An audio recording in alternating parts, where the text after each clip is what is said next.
It's the Dearly Departed podcast, featuring your hosts, historian Scott Michaels and filmmaker Mike Dorsey.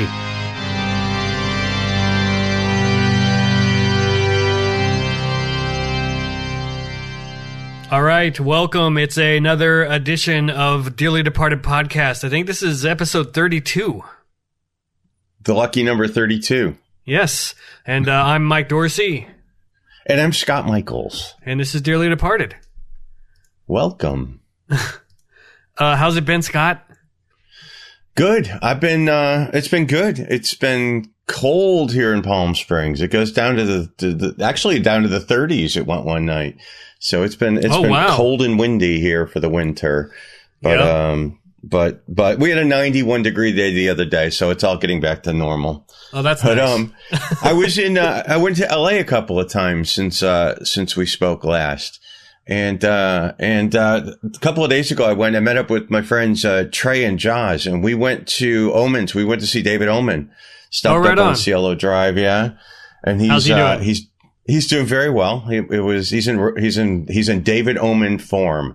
And, yes. We had a nice afternoon. He let us check out the house next door that's for sale right now. That was the Asen family house, Jim Asen's house, the young kid the housekeeper, here we go again, Manson, but when the housekeeper right. discovered the bodies at Sharon Tate's house, she ran screaming down the driveway and ultimately ended up in this house next door to David Omen's. And, so we got to go through there. So that was kind of fun.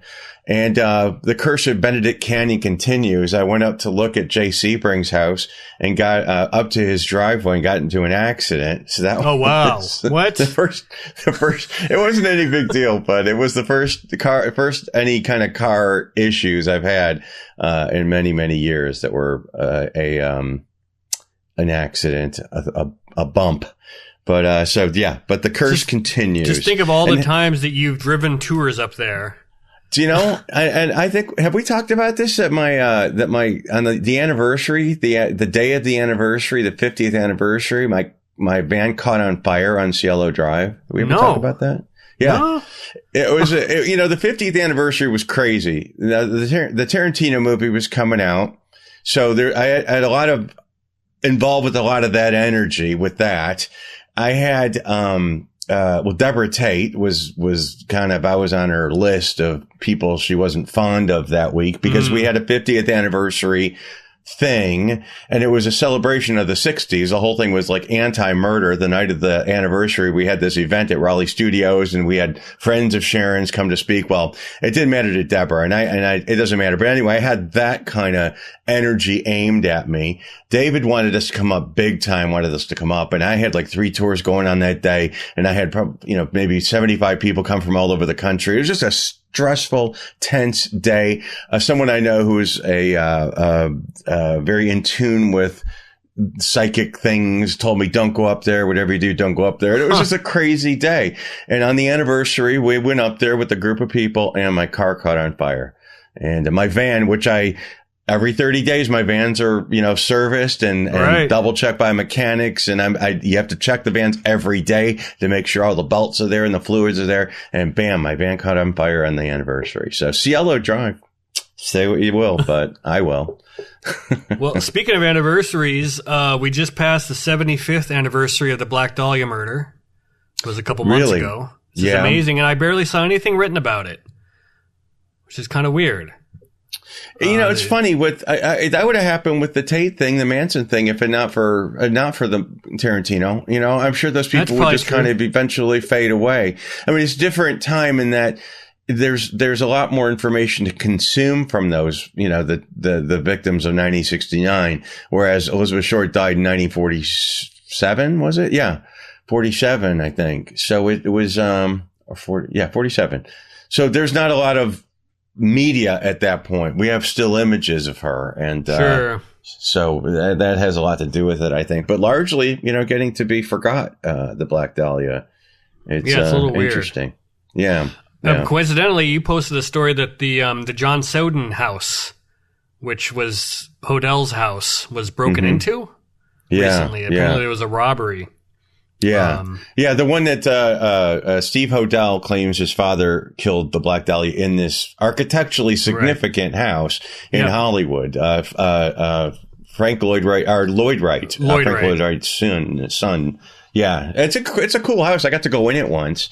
I love it. It's known as the Jaws house. Yeah. Yeah. And it's really distinctive because of that. It looks like the shark from Jaws in the poster.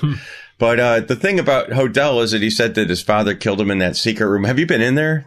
I've never been. I really want to go in there. And it's a popular filming location, too, which is kind of fun. I've never been. Well, the secret room was literally maybe 2 feet wide. It's it's not. It's like behind the entertainment center of the house now. It's just that's funny. It's not really a room, but it is a secret, as in like a bookshelf that moves and things like that. But it's not. It's not like they made it sound. But still. Anyway, cool room. Place. Yeah, and also used in the Black Dahlia. No. The Aviator. That was a great movie about Howard Hughes, Leonardo DiCaprio, and Ava Gardner's house that we used for that. And it shows. It was also, I think it was in an episode of Studio 60 on the Sunset, the short-lived that drama. Was a great show. I've seen it in commercials before too. I think for a while it was owned by some advertising executives who would just rent it out for productions. Because it's such a cool space. It was also just the 34th anniversary today, I think, of Divine's death. 34, is it? I think that's what you wrote on Facebook. Oh, is it? Did I? Want to double check? Yeah, no, you're right. I did write that. But yeah, good old Divine. And also this week was a John Belushi anniversary. So right, I was going to say that 2 days ago was the 40th anniversary of Belushi's death at the Chateau Marmont. Yeah. So and that's an interesting place, that bungalow Belushi died in. I always thought, I've read since then quite a bit about the Marmont, and I always thought that the bungalows, were fairly recently built, but they've been part of the hotel for many decades. And that was also where Anthony Bourdain used to stay all the time, in that bungalow. Oh, wow. Of bungalow number 3 that Belushi died in. Knowing that it was Belushi's?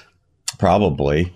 But also, Nick Ray, the director, stayed in there for years. And Marilyn had been in that bungalow, and James Dean had been in that bungalow. I mean, it's been that. Wow. They used it for the rehearsals for Rebel Without a Cause in 55 or 4.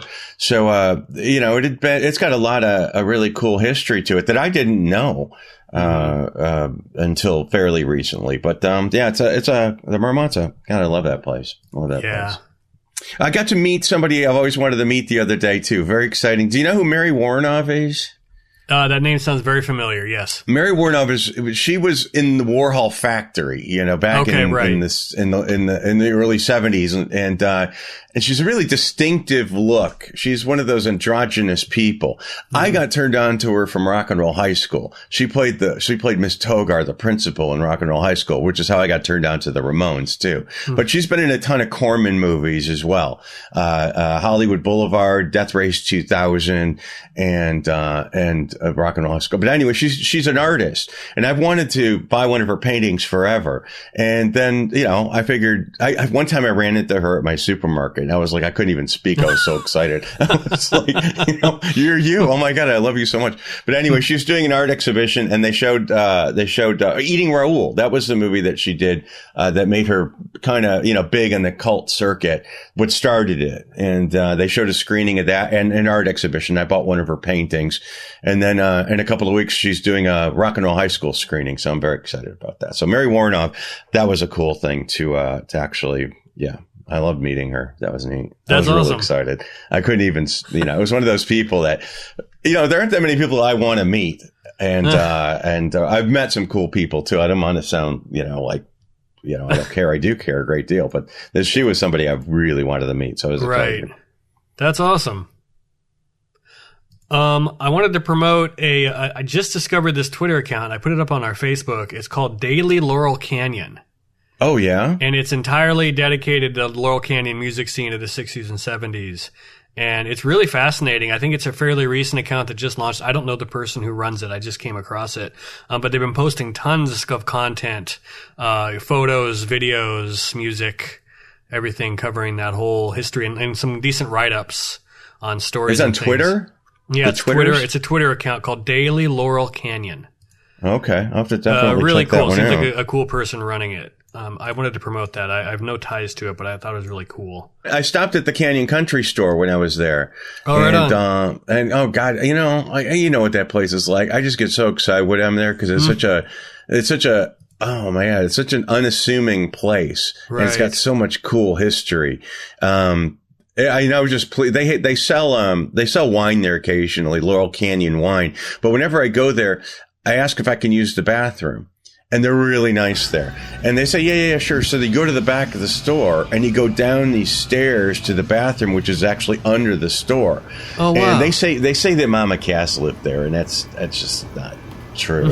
It's never, God bless them. They own the Canyon Country Store. They've had it for 40 years, but they still talk about Mama Cass living there. That never happened. However, Jim Morrison did live behind it. We know that he wrote, the Love Street song, especially, there's the store where the creatures meet. But it's really kind of cool to go to the Canyon Country Store and then go back there because it's like an old store used to be. It's what it is. It opened up probably in the 40s, I think. And, I know it's just really, it hasn't changed. I hope they never mess with it. And, I love that place so much. I really do. There's not many places you can go to in LA that still have that kind of magic, to it, Have you seen this the new Elvis movie that's coming out from Baz Luhrmann? No, I haven't seen anything about it. It looks wild. Well, I mean, it's Baz Luhrmann, so that's what you get. You get that production. But Tom Hanks is playing Colonel Tom Parker. Really? And okay. It's basically like, a biography of Elvis, obviously centering on his career, his entertainment career. But yeah. It looks pretty fascinating, I have to say. I mean, it's a big spectacle, which is what Luhrmann does. But I'm pretty, I don't know. I'm cautiously optimistic about it. It looks really cool. The trailer's out if you guys want to look it up. I think it's just called Elvis. Definitely want to. Yeah. Because the guy who plays Elvis is Tex Watson, isn't he? Oh, is it the same actor? I think he is. I'm pretty sure of it. And, cause this is like his first thing. But yeah, the guy that plays Elvis is Austin Butler, who played Tex Watson in Once Upon a Time. Yeah. So, that'll be interesting to see. I don't know. I mean, I only know about Moulin Rouge from Baz Luhrmann. That's all I know. And that's one of my favorite movies. I haven't seen it since it came out, but I just loved it because it was like living in a dream. It would be a great movie to do like Mushrooms to or something. Yeah. This looks like that, but it's Elvis. It's crazy. Yeah. Cool. I look forward to that. Definitely. Kind of seems like it might be like Tom Hanks as Colonel Tom Parker might be kind of like the narrator, kind of almost from his point of view. That was kind of the vibe I got from the trailer. So that's kind of, I mean, he's in it, but it also sounds like he's kind of like, it's his. Yeah, it kind of brings the story around. Yeah, sure. Yeah, okay. The glue. Yeah, I know nothing about the movie, so it'll be, I'll definitely look at the trailer. Oh, just as an update for people, I did drive past the La Bianca house and it's still there. It hasn't been torn down or anything. Okay.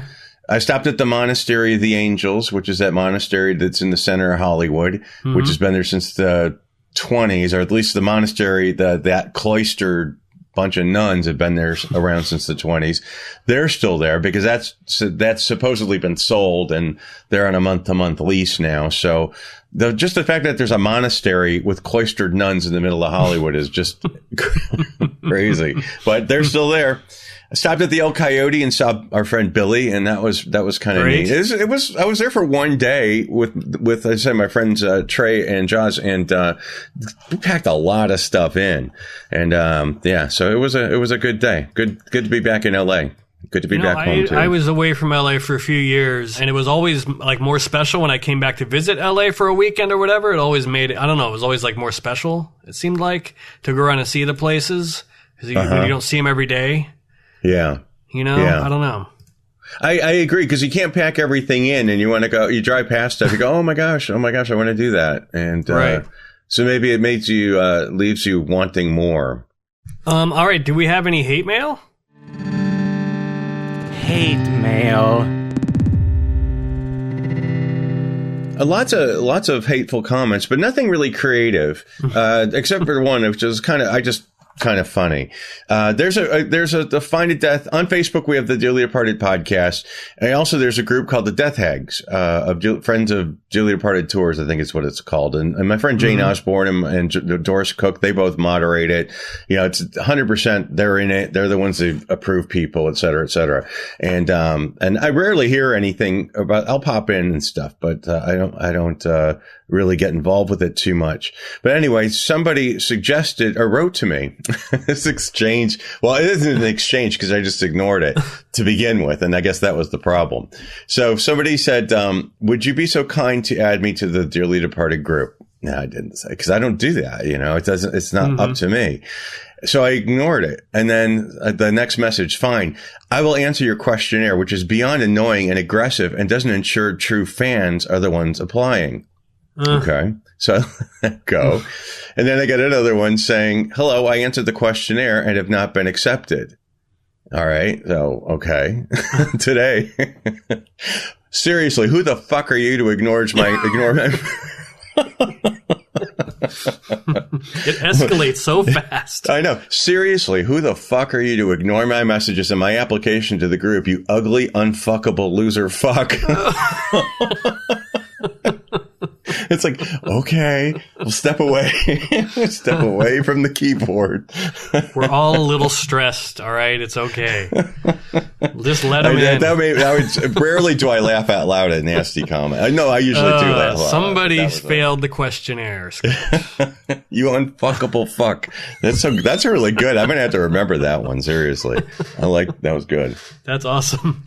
We don't really get hate mail. We keep getting positive reviews of the podcast, which is always nice, especially on iTunes, which is where I think a lot of people hear us. But the only big complaint we get is that we don't do enough episodes, or we don't do them often enough. It was a couple months since we did the last one. And, really we do this. We don't have a set schedule. We do this when our schedules align and when you and I are both doing other things too. So we do this when we can.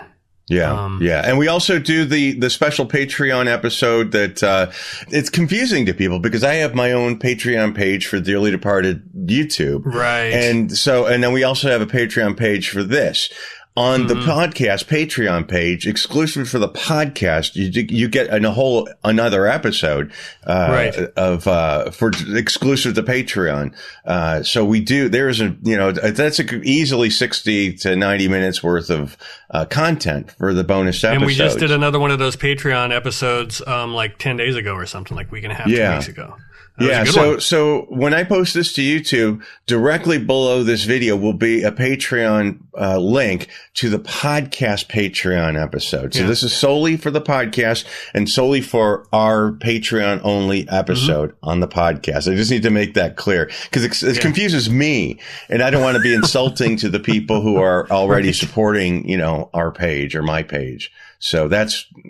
You don't want any more unfuckable fuck emails from people. You just want people saying, well, I already sponsor you. I should get that. It's like, it's a different thing. And that's why it's hard for me to explain that. So. And the podcast Patreon is only $2 a month. Right. And you get that whole bonus episode. So so that'll be the link below this episode. You will see Patreon for the podcast, and that's where you'll get the bonus episode. So I just wanted to clarify that. So, do we want to do the main feature? Are we ready? Sure. I'm ready when you are. All right. It's time for the main feature. And we are doing Bewitched, which was recommended to us by a few people. And so, we like to deliver. Yes. On what people... We listen. we listen and we love, and the pizza man delivers. Yes. Bewitched, the famous American sitcom that ran for 8 seasons from 1964 to 1972. It was the highest rated show on ABC up to that point in time when it aired. And just a huge smash success sitcom, kind of a trend-setting benchmark series. But as a kid, I always confused it with I Dream of Jeannie because they were both in syndication. when I was growing up. And they were both, they ran around the same time period, and they were both, sitcoms about magic wives that had magic abilities. There was some crossover there. That was a different network's answer. Right. It's like the Munsters and the Addams Family. Exactly. We got to have a magic woman. Yeah. We have to have a magic wife show. With a grumpy male figure. Right. We got to do that. Right. Man. Talk about a cast. I mean, all these people in this show, every guest star, every extra, from like a billion other TV shows, like Bernie Koppel, who was in like 10 episodes, was in, The Love, but he was in Courtship of Betty's Father. He was in all these different shows from the 60s. All of them, Sandra Gould, Bernie, those, anyway, we're going to get into them all, but so many of these people were stock actors of the 60s TV shows and had great reputations and visibility. And it was a great show. Yeah, I watched one episode from season 6 that Deacon Jones was in, the football player. Yeah. It was a Jack and the Beanstalk thing, and he was like the guard at the gate. Was played by Deacon Jones. Back when it was really popular, it seemed like for famous football players to become actors. Brady Bunch had a couple of those, didn't they? Yeah, a couple of guest appearances. Is that the one? That was the one with Johnny Whitaker, wasn't it? Where he played Jack? Yes. Yeah. That's right. Yep. It's fun. Again, Johnny Whitaker, Billy Mooney, who was in Lost in Space. All those guys were on crazy Twilight Zones and these guys. Oh, Andy Griffith and it's nuts. But yeah, those were fun. They had to get sort of far fetched towards the end of the run to make them really imaginative and exciting. I remember that episode very well. That was it was creepy because they always show the guy from low angles, and the giant, and it was really creepy. Yeah, it's the one where Tabitha goes into the storybook. Mm-hmm. The daughter. Yeah. All right. Who do you want to start with? Honestly, do you want to go with the most famous to the least? You know what? Let's start with the creator, Saul Sacks. Sure. Bill. Saul Sacks. Saul Sacks. Yeah.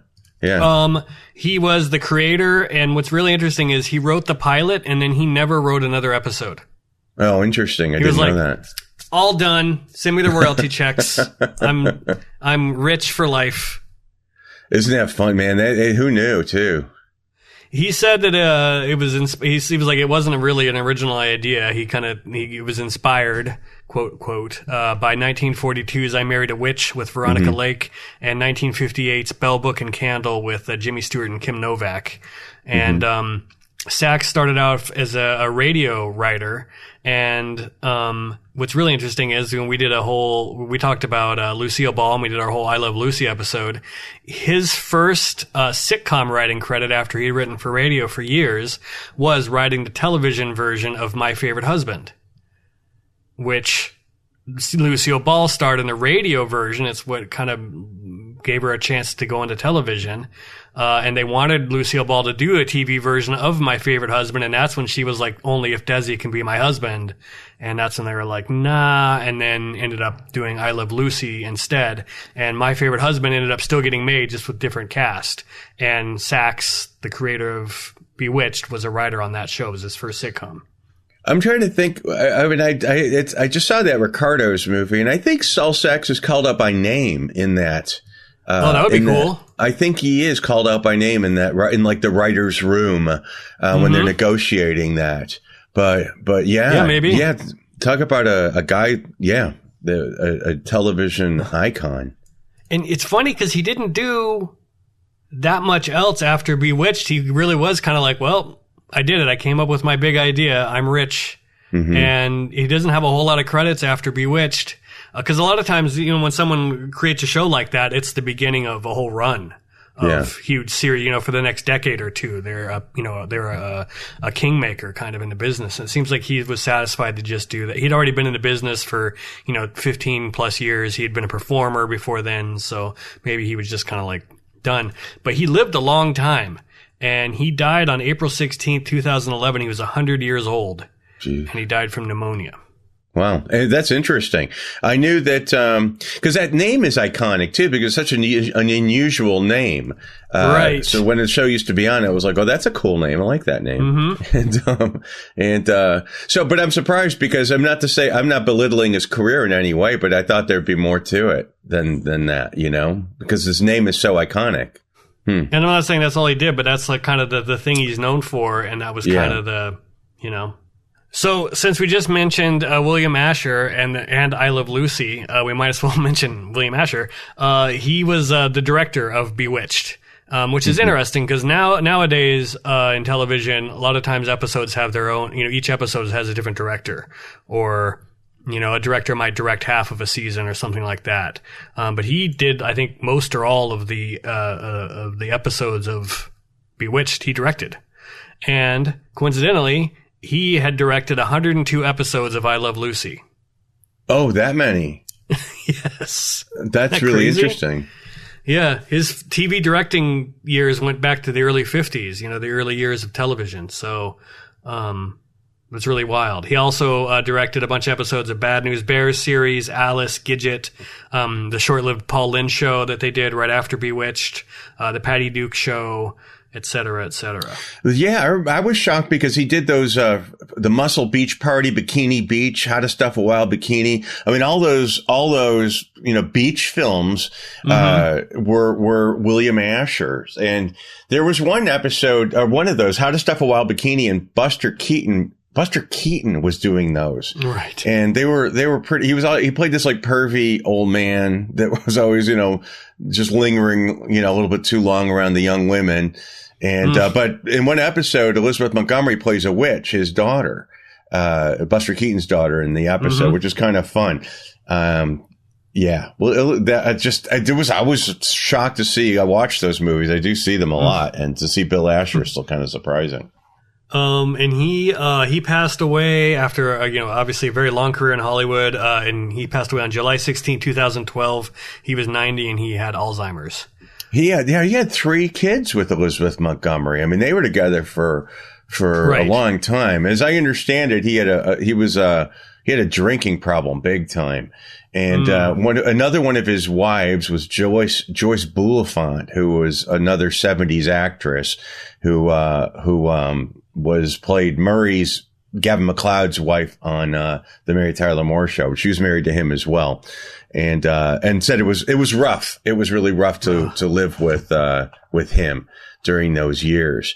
And, they maintained a friendship after they divorced because they had 3 children together, but they were close with Agnes Moorehead. They were close with Paul Lynde. As you were saying, they were friends, but they were very good friends, and they still hung out together. And it was Bill Asher that got Elizabeth Montgomery the part. I think he certainly pitched her to be Samantha, and the trademark wiggle of the nose was down to Bill Asher, recognizing when they were married that she would make an expression and make her nose never really wiggled, but it was really her upper lip. Yeah. It was her mouth more than her nose. Yeah. Yeah. So, it was down to Asher who came up with that sort of gimmick instead of having to do a grandiose gesture or something like that. And so for anyone who doesn't know, to catch you up, so Elizabeth Montgomery was the star of Bewitched. She played Samantha Stevens, the witch in Bewitched. And so she was married to William Asher, who was the director of the show. And they had met a year before, I think, on a TV movie that he directed and that she starred in. And, romance and then career. So they had a production company together called Ashmont Productions. So it's interesting, the parallels with I Love Lucy and this husband and wife team and having a production company together. And the whole reason I think that they did the Paul Lynde show was when they, decided not to renew Bewitched after its 8th season. They had like a contractual obligation. So they're like, oh, well, we'll do this show instead to fulfill, the obligation to the network. And that's why that happened. Yeah, because when they split up, Asher and Elizabeth Montgomery, I think they made another season, didn't they? After their breakup, they were breaking up during the 8th season, I think. Yeah, I don't know. I mean, one of the things that's blamed on the show ending was because their marriage fell apart, and I don't know. Maybe also just because they've been doing it for 8 years. How much more is there to do? I know that she was over it. And she didn't even want to do like the last season because they started recycling episodes. They just did the same episode again, changing the plot line a little bit. But, there was a reason why she stuck it out one more season, but she didn't hate it. But, what else can you do with this? There's not a whole lot of, we've done every plot already. And this was a time when they would do 30 plus episodes in a season. It's unheard of now. It's crazy how much, you have to start recycling plots from other episodes. Yeah. Yeah. But I just, it was one of those shows I will always, if I'm thumbing, just flicking through TV channels, I'll always stop on it because it's always funny. And I've seen them, we've all seen them all, there's the one with ... And it's shocking because some people have become so iconic because of their appearances on Bewitched. But out of 260 or 250 episodes, these people have been on like 9, but they're so synonymous with the show that it's almost like they were a main character through the whole series, and it's just not that way. But it's a testament to how big Bewitched was as a show. Yeah. So Elizabeth Montgomery, the star of the show, 2 of her real life pregnancies with Asher were written into the show. They got permission to do that. As we know from, doing I Love Lucy, a decade before, that was considered, to have a pregnant character on a TV sitcom was, pretty, boundary pushing. And I guess she was pregnant when they did the first season in the pilot, and they would just kind of did the whole hide her behind things to hide the bump. And then when she got pregnant the second time, they were like, we're not doing that again. Let's just have her have it. Let's just fold it in and have them have a kid. They've been married for a while by this point in the life of the show. They can start a family. People do reproduce. But I'm trying to think if Bewitched ever went the route of the 2 sharing the same bed. They must have. Like the Munsters did. So I'm sure Bewitched did. They probably started as double beds or twin beds rather. But yeah, eventually they did show them, I think, touching in one vehicle bed. But yeah. But she's she was really active, on television, doing a lot of dramatic television, actually, surprisingly. And then Bewitched happened and it went boom. That's how we know her now. But yeah, her father being Robert. And then after Bewitched, she went back to doing more dramatic roles again. It's like she wanted to not be that character or be known as the comedian, Yeah, one of her first projects was a case of rape. I mean, it's like Samantha, but she was never, I mean, she was done with Bewitched. She didn't hate it, but she was done with it. And, but she was always really kind to people about it when she was approached, and she always answered fan mail, about Bewitched. She never was shitty about it. And, there's no reason she would have been. It's just she was just tired of it. But yeah, then trying to break the mold and doing that whole Mrs. Sundance was another one that I liked a lot that she was in.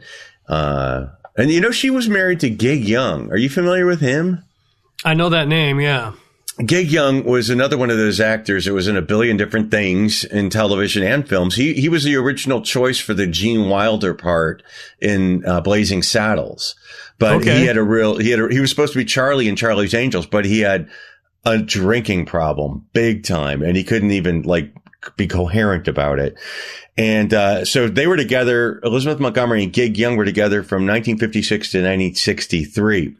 He had married. And also his just for backstory, his psychiatrist was that Eugene Landy, the nut that was after Brian Wilson, that latched onto Brian Wilson of the Beach Boys and ended up becoming the producer and co-writer of all Brian Wilson's music, etc. But anyway, it was 1978. That Gig Young got married to his third wife, I think it was, and 3 weeks after they got married, he shot her in the head and then killed himself. Jeez. In an apartment in Manhattan. So, it's just a bizarre murder suicide. Nobody really knows why, but clearly he had substance abuse issues and psychological, issues. And, it's wild how often that is especially a problem, it seems like, in that era. Mm-hmm. Alcoholism, lots of alcoholism Yeah. and drug problems and just poor health and heavy smokers. And I mean, Yeah. we've talked about this before. I just watched The Misfits for the first time, finally. Oh, You know? I mean, which is wild, really, just because it's Clark Gable and Marilyn Monroe's last film for both of them. Gable died just days afterwards. It's kind of somewhat, in some ways, killed him, you know, in addition to his horrible, unhealthy lifestyle. Montgomery Clift is also in it, so it's just like, and John Huston directed it. So you're talking about just like a disaster of, you know, people coming together. It's a miracle that they finished it. I think I saw that Marilyn Monroe said that something like Montgomery Clift was the only person she ever met who was more messed up than she was. Yeah.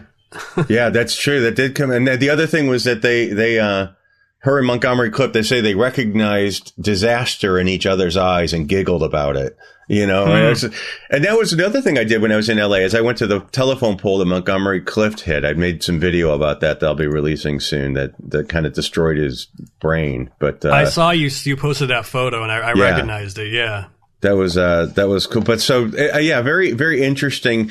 And, it was Alcoholics Obvious. You know, nobody was in recovery back then. It was, you know, Clark Gable, when he had his heart attack, was in his hospital bed with an ashtray clipped to it. You know what I mean? It's like, he had a heart attack 2 days after they wrapped production and died 10 days after that. And anyways, it would be fun to do a Misfits episode, actually, because that gives you an intro to Clark Gable and Marilyn Monroe and, I mean, some great tragic characters. God, that movie's so depressing. I did not. That's a hard movie to sit through. It was good, but it is not a lighthearted movie. Right. The whole drama with Marilyn Monroe and Arthur Miller in the background. He's writing it, and he's really just kind of writing out his problems with her in it, and I it's probably the only I was very impressed by her acting in it. There was a different layer to her that I had never seen in any other movie. She's just very raw and kind of very super emotional and almost like, you know, I mean, in real life, she was kind of falling apart and her character is doing that. That's a hard movie to sit through. It might be, it might be fun to delve into it. But, you know, something that might be fun to do one day, Mike, is to watch a movie together with the sound of the movie off. So people could, it'd be like MST3K, you know? Yeah, or riff tracks. Yeah. Just watch a movie. Fun. That would be awesome. Just comment. Yeah. That'd be fun. We could totally do that. Start the movie now. Right, exactly. That would be cool. That's a fantastic idea, Scott. We should do that. If you're listening to this and you have ideas for a movie that we could do, let us know. Oh my God, Sergeant Pepper. That would be awesome. So, all right. So Elizabeth Montgomery was after she finished with, she did movies and television afterwards, really pretty straight stuff, not any real lighthearted, Samantha E kind of stuff. She was doing dramas, police dramas. She was an AIDS activist, gay rights activist, women's rights activist. When Dick Sargent came out of the closet, who played the second Darrin, she and he, who maintained a friendship with the Grand Marshals of the LA Gay Pride Parade. And, that's right. He had just come out a few years prior to that. Yeah. And, had finally embraced it. Yeah. Yeah. And she was not a shocker, to her. I mean, everyone probably knew it. And this is another interesting thing I found out about her. Now, there's a producer named Richard Michaels on the show. And I remember, because that's my dad's name. I used to clock it all the time, and I saw it. And apparently, according to what I've read, that she had a fling with Richard Michaels. And that's what ended the marriage to Asher, was this fling that she had with him. And she also had an affair with Alexander Goodenough, the ballet dancer. I read about that, yeah. Yeah, it's just so interesting because they're saying that he was really in love with her. And she died, when she died in 95, but so did he. He died like in later 95. And they say that's part of the reason he, drank himself to death, which also fits into Elizabeth Montgomery sort of gravitating towards heavy drinkers. Alexander Goodenough died of alcoholism, a short period of time after she did, or she didn't die of alcoholism, but, But yeah, right. So it's kind of interesting. And then she hooked up with Robert Foxworth, who was an actor, and I don't know much about his career. I think he was supposed to be J.R. Ewing or something like that, and he turned it down. Lots of people turned down some roles. And that's crazy. He was, yeah. So, but and also just as a piece of trivia, Robert Foxworth is the guy who does the narration of the Helter Skelter audiobook, which is really good. Which is really good. Yeah, I read that they were together for like 20 years and then only married kind of, for the last few. Yeah. It does seem like a genuine love affair, and he sounds like a really decent kind of guy. Stability sounds like, because it sounds like the other stuff, the swinging 60s cocktail era is quite dramatic. And, so yeah, it was probably nice for that kind of, steady relationship. I thought it was interesting that she voiced, Samantha on an episode of the Flintstones. I guess it was like a crossover thing. Yeah. Sometimes that would happen, and like Batman going on Scooby-Doo, right? With Adam West. Which I thought was interesting because the Flintstones was produced by Hanna-Barbera, who also animated Bewitched's opening titles that are so famous. The opening credits, yeah. And coincidentally, they also produced the I Dream of Jeannie animated spinoff, Jeannie.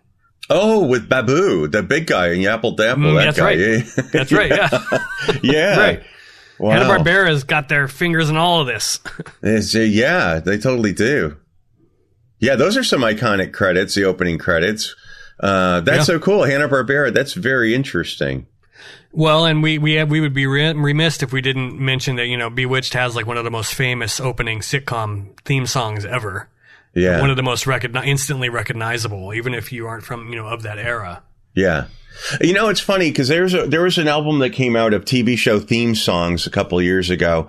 Probably 25 now, but they would do all the orchestration, but when it comes down to the nose twitch, it's not the same one.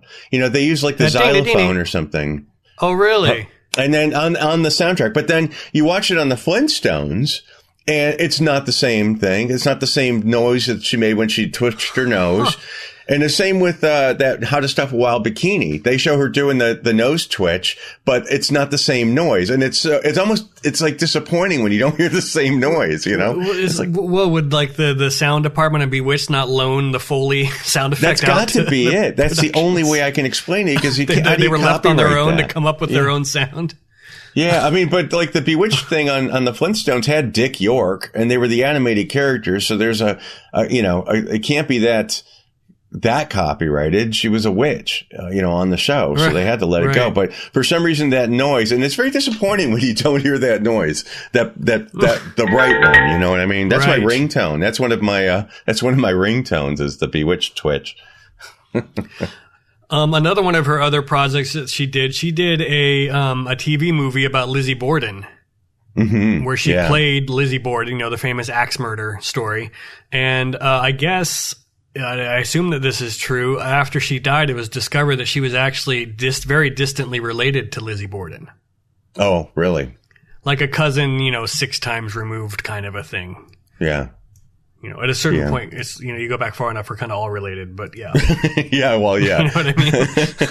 But no, that is interesting. Yeah, because like Princess Diana was related to Humphrey Bogart, It's like, okay. All right. Yeah. That makes sense. I'm reading Bogey's Bogey's biography right now. Are you? Yeah, it's one of those doorstop sized books though, man. It's going to take me a long time to get through it, but it's really good so far. It's just called How Bogart. old is it? How old is the book? I mean, how long ago was it written? I think sometime within the past couple decades. It wasn't like a contemporary of him, I don't think so much. Yeah. Cool. Interesting man. I also thought it was interesting that she starred in a TV movie with O.J. Simpson. Which one? 1977. This is, you just wait for the title. She plays, they both play detectives who have an affair with each other, and the name of it was called A Killing Affair. Interesting. Yes, O.J. was in a TV movie called A Killing Affair. Huh. Allegedly. If he did it, I don't know. Wow. That's there you are. Elizabeth Montgomery. God. And the famous line, I did a couple of short YouTube videos with Erin Murphy, who played Tabitha in Bewitched. And I asked her if it was true. I guess we'll talk about it when we get to Dick Sargent. So we could talk about the fame. Well, no, we already brought it up, the gay pride thing, right? So I can I can address that. So I did, some YouTube videos with Erin Murphy, who played Tabitha, one of the two girls that played Tabitha, though Erin Murphy was the one that was used the most.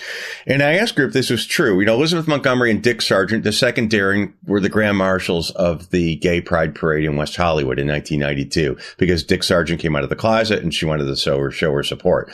According to legend, they asked Elizabeth Montgomery why she did it. And she said, I did it for the love of Dick. Oh. Now, I did ask Erin Murphy, and I think the quote was, I think the quote was twisted a little bit, but I think, I did it to support Dick or something like that. But it's always been, I did it for the love of Dick. That was always the joke. And so you asked Erin Murphy about it? Yeah. Because she's become, she's the only one that's left except for the little boys, that played the twin brothers. And, but she did confirm that she said something to that effect, but it was, the quote was misquoted a little bit just for oomph. Of course. But anyway, Erin Murphy, we'll talk a little bit about her later, I guess, when we get down to the cast, but Elizabeth Montgomery, she definitely had a sense of humor, and it was clear during the show when she did the Serena character too. I mean, I think she loved doing that because it was no longer Samantha. She could get crazy and sing and do all those sorts of things. I always said that the Tim Curry makeup in Rocky Horror was partially based on Serena's makeup. If you look at it, there's a couple of really distinctive times when she turns her head and stuff. It's very Tim Curry. But Serena was a great addition to the cast. And I think that might have been part of it. The reason they did it was to give, to appease Elizabeth Montgomery, to make it fun for her, So, right. So, and she did. And it was really fun to watch the episodes and how they used the doubles, the back of Samantha's head. And every once in a while, there'll be Serena in a scene and Samantha's double will walk by and you catch the face and it's clearly not her. But, it's so fun to, anyway, I love that. Love that stuff. And I love Serena. So, Elizabeth Montgomery passed away on May 18th, 1995. She was only 62 and she had cancer. Possibly colon cancer that spread to her liver. I'm not sure. But I guess, she died only 8 weeks after being diagnosed because she apparently had ignored her symptoms while she was filming something. Yeah. And kind of delayed going in to see somebody about it. And they said there was nothing that they could basically do for her. So she just went home. She didn't want to die in a hospital. Yeah. I think she was, it was the end. It was morphine only. They just gave up treatment and she had 2 days and said, I want to go home. And it sounded to me like there was I don't want anyone with me when this happened. So they kind of sat outside the room and it happened and they were told after it happened. So her wish was to not have anyone with her at that moment, I guess, is what it sounded like. But Elizabeth Montgomery died at 1230 Benedict Canyon Boulevard. That was her address on Benedict Canyon Boulevard is where Elizabeth Montgomery died. Across the street from John Ritter's house. It was 1205 Benedict Canyon Boulevard. So, I'm not saying, I'm just saying the curse of Benedict Canyon. So rest in peace, Elizabeth Montgomery. So next, of course, we have to talk about Dick York, who was the first Darrin Stevens, the first actor to play her husband on it, which he was nominated for an Emmy for. And she was nominated for 5 Emmys. Also. Yeah, there were some serious nominations going on with this show and wins. Yeah. Totally. So he, I think what's most interesting about him, the reason he was replaced is really a tragic story and all about kind of the ruining of his life to some extent. Years before he did Bewitched, he was in a film called They Came to Cordura with Gary Cooper and Rita Hayworth. And this was in 1959. And while filming it, according to him, it was the last shot of the day on the second on the second to last day of filming. And he and Cooper were using one of those railroad hand cars that you kind of crank up and down. Mm-hmm. And while doing it, I think the actor yelled cut, and some extra reached up and put his hand on the crank as he was lifting it up. And so it ended up being a different weight than what he was expecting, and he tore the muscles in his back and caused basically a permanent back injury to himself as a result of that movement. It was just a freak accident. All right. I got to think that one through. Because if I know what you're talking about, it's like a teeter-totter thing, right? On the railroad cart, and somebody's pushing, but it's never a lifting; it's always a pushing. Or maybe he's just, I don't know how he said it, but he was lifting up or pushing down. But whatever it was, I know exactly what you mean. There was more resistance on the move than what he was expecting to happen, and he ripped his back. He ripped his back muscles. So he quote said that was the start of it all: the pain, the painkillers, the addiction, the lost career. And he said his spine healed incorrectly. So he had back issues, going into the show, and they just got progressively worse and worse and worse as the first few seasons bore on, to the point where by season 5, I think they were writing, scripts for him to be seated or laying down just so he wouldn't have to be on his feet as much. And then finally, into season 5, he couldn't do it anymore. Yeah, they did there's I don't know, X amount of non-Darrin episodes where he was away on business, and they would talk about it, but there was no Darrin. And I remember reading that they had like when they were making The Wizard of Oz, the Tin Man couldn't sit down with his makeup on, so they built a platform so when he wanted to rest, that he could just lean back. Those are on common, this. Yeah, and they had one for Dick York because he had such a problem with standing after a while. And there was one episode, I guess there was an episode, it sounded like he passed out. Dick York did. Mm-hmm. And on the set, and Asher said, you want to stop it now.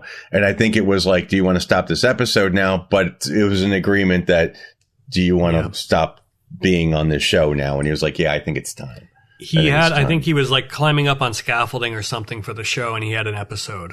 And next thing he knew, he was on the floor, basically. Yeah. And they were all standing around him. Yeah. And he was also, he was in a couple, I think he was in like a Fantasy Island or something after. He was in one or two different things after Bewitched.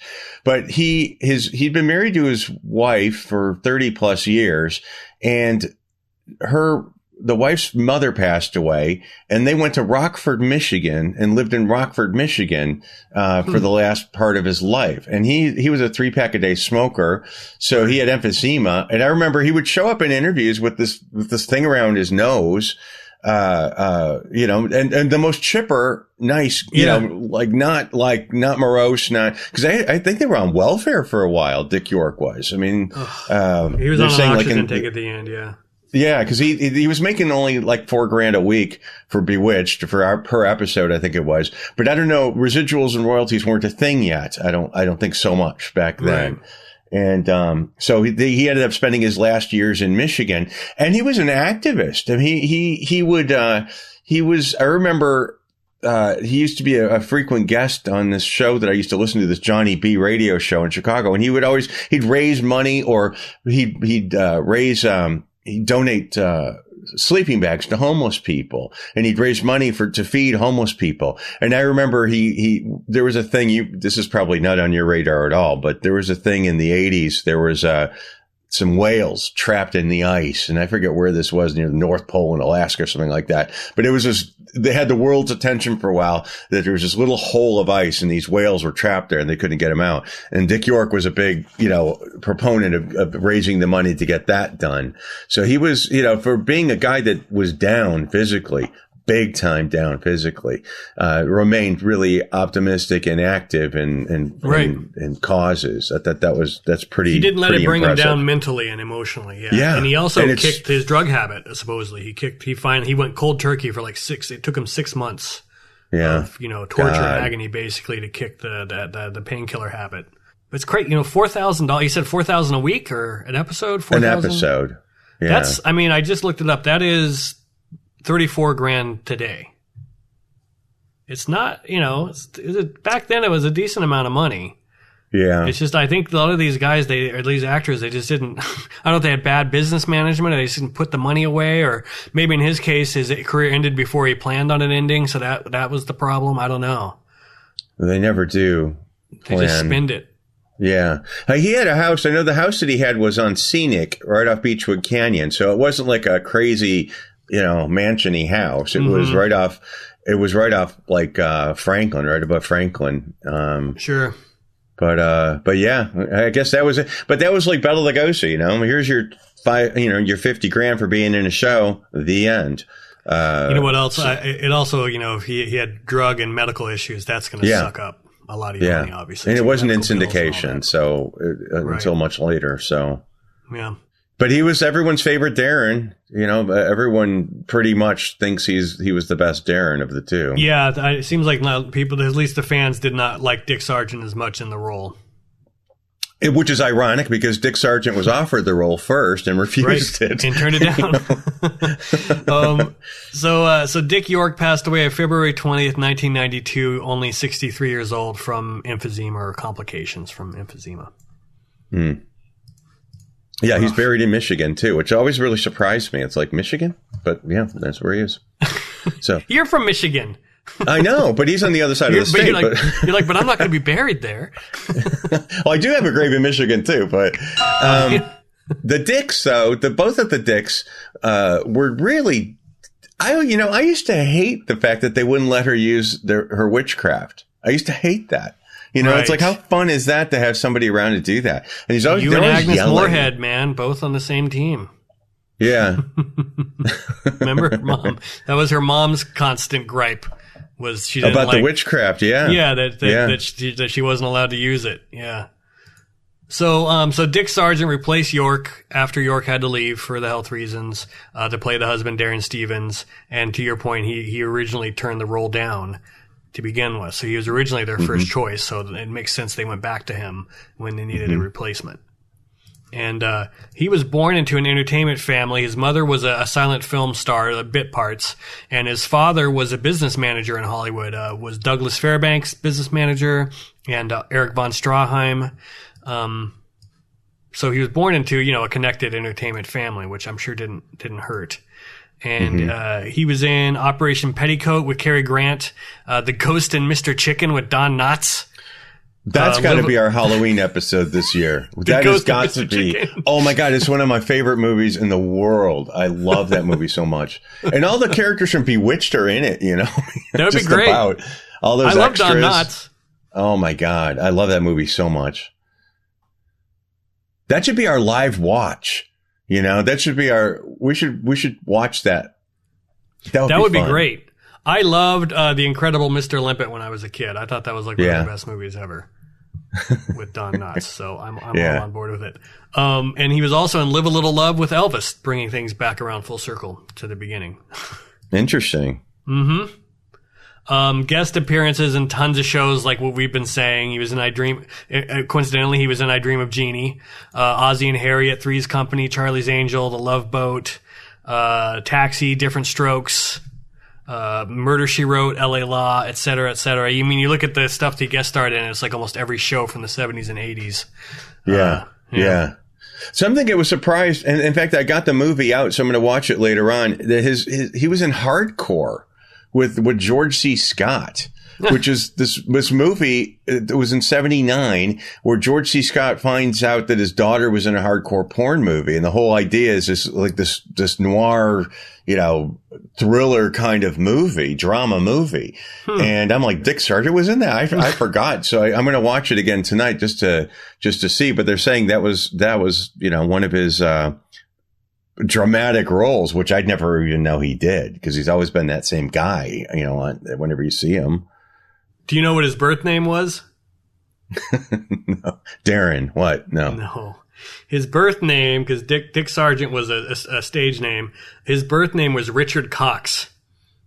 Really? So he was born Dick Cox. Dick Cox. And so he takes a stage name and keeps the Dick. And who doesn't, ladies and germs? So apparently, though, his name, that stage name, came from, there was a famous artist who did these very Norman Rockwell-esque Saturday Evening Post covers, whose name was Richard Sargent, and that's who he took his stage name from. Interesting. Wow, that's that's sort of unusual choice, but there you are. Mm-hmm. So, And, also, I was never a fan, but apparently he was in 2 seasons of Dukes of Hazzard. Oh, really? Yeah, he played a sheriff in Dukes of Hazzard, a sheriff, not the sheriff. But yeah, that's what anyway, but yeah, interesting. But there you are, for the love of Dick.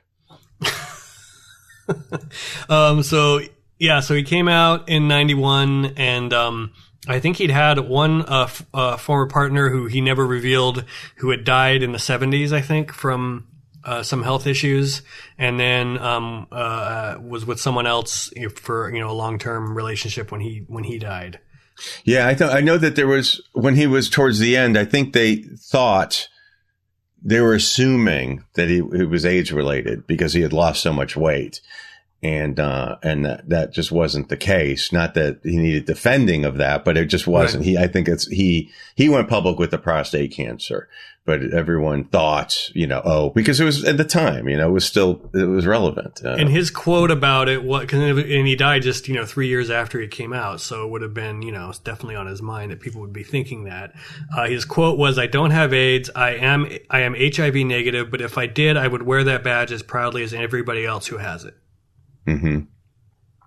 I've heard that the reason he came out is because someone was going to sell the story to the tabloids, and he was sort of going to, cut it off, do it before, sure. Take away the power of the gossip by just owning it. And I think Elizabeth Montgomery had a lot to do with the public embracing that. I know they did a Roseanne episode where they switched the Beckys.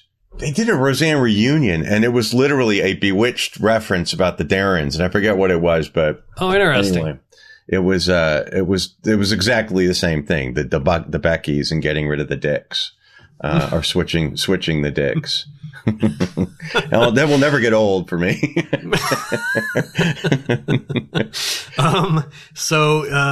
He died on July 8th, 1994, and Elizabeth Montgomery died less than a year later. And he was only 64, and it was prostate cancer.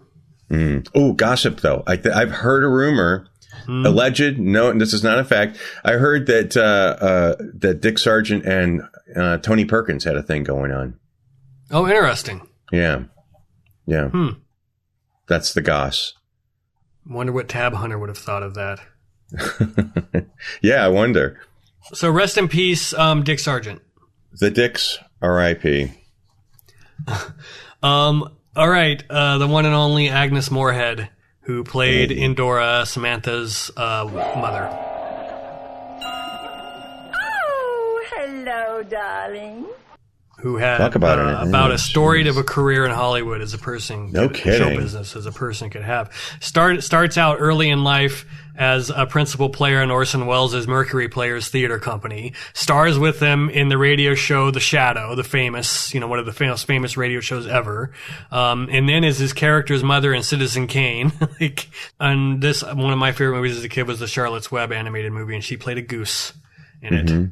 That was late in her career. What are you talking about? I love that movie.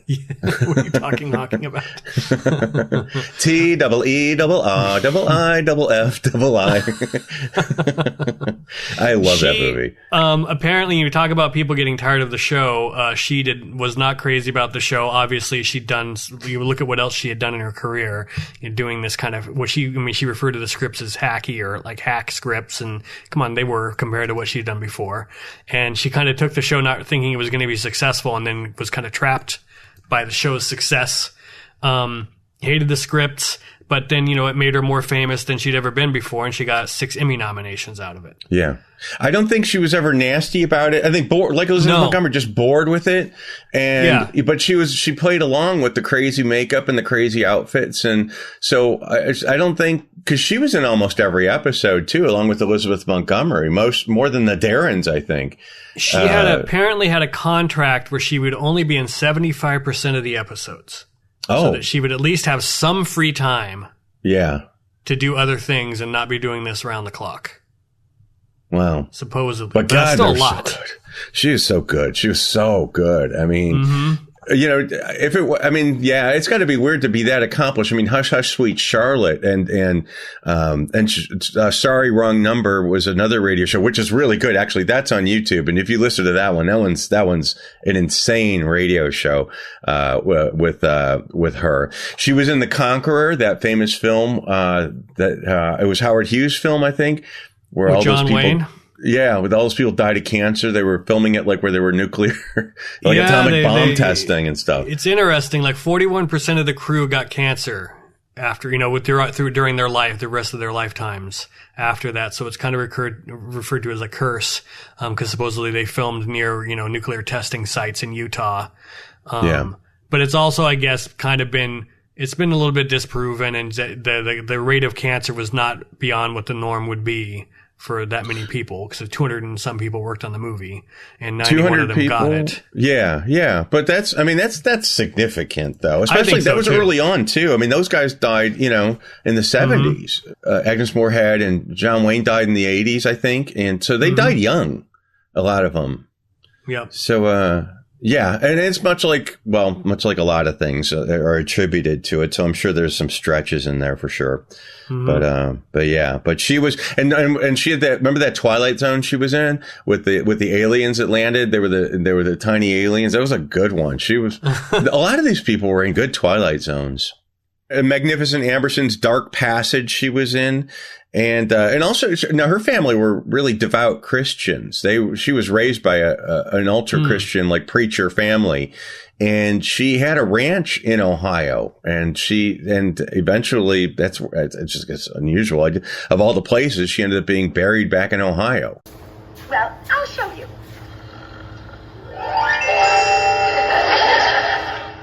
I went to her grave fairly recently too, and I was like, "Why? How did you end up here?" But she had a ranch in Ohio where she was actually from, and that's why she ended up back there.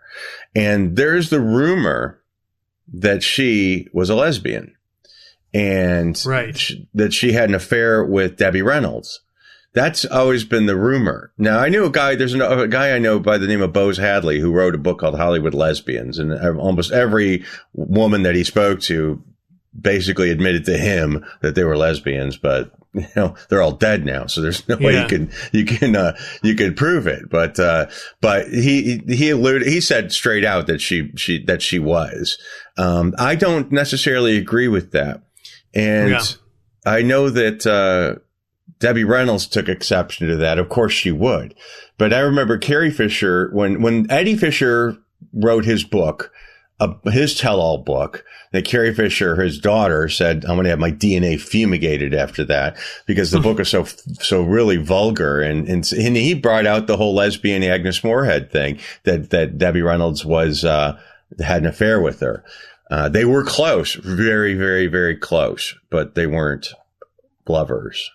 I don't think. Apparently, Paul Lynde was credited with being one of the main purveyors of that rumor.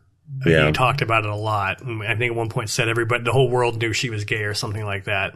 But yeah, Debbie Reynolds denied it. And I know others close to her denied it, including, I think I read somewhere that she had an assistant or somebody that worked for her, I think, that was gay, and was like, no. He said she wasn't. And they basically blamed it on Paul Lynde just spreading rumors. Yeah, Eddie Fisher, though, he did, because Carrie Fisher, she was pissed. I know that she told, she said, I hate when I drop these things like I'm friends with them. I wasn't, but she did, when I talked to her about it, the book, she goes, this is my mother. He's telling, my father is writing these things about my mother. And she was really, really angry about it. And Todd Fisher, I listened to his book recently, Debbie's son. and talks in great detail about the Agnes Moorehead relationship and how close they were. And there was some screwed up stuff at the end of her life. Debbie Reynolds was supposed to be the executrix of the estate, and some other family got in and got everything, and et cetera, et cetera. It was an ugly, ugly aftermath after she passed away. But it just, yeah, it's sort of sad because you don't really hear her talk about her being along with men too much, but that doesn't mean anything. She just might not have been interested. Right. But, yeah, not everybody who's not in dating has to be gay. She, that's what he called her. Paul Lynde called her one of the old bull dykes or something, didn't he? The last of the old Hollywood dykes that's or right. something. That's like right. that. Something like that. Yeah. Paul Lynde was a nasty drunk, though. Funny guy, but a nasty drunk. Yeah. Agnes Moorehead passed away on April 30th, 1974. She'd been in kind of failing health for years, I think. She was 73, and I think her eventual cause of death was uterine cancer. Yeah. So again, that conqueror cancer curse. And interestingly, her mother outlived her by 16 years. Her mother lived to be 106. And she left, provisions in her will to take care of her mother because, she knew she was dying and her mother wasn't. And I think her mother was really her only person, that she left behind in her estate. There had been a son, but not really a son, I guess, that she didn't consider a son, but she'd had a foster son that she had lived with her for a few years, but I don't think she ever acknowledged him as being a relative of hers, which is kind of, I don't know what that story is. But yeah, her mother outlived her by 16 years and was taken care of by Moorehead's estate after she passed away. Interesting. The house that Agnes Moorehead lived in was on Roxbury Drive in Beverly Hills. Down like 2 doors over from Rosemary Clooney and the Gershwins, and Lucy was across the street and Peter Falk. But it's kind of neat because the people that own Agnes Moorehead's house now decorate it for Halloween, and not in the Agnes Moorehead necessarily, like they don't have Endoras like sitting around, but they do embrace the whole spooky sort of thing on Halloween. You can go trick or treating at Endora's house, which is kind of cool.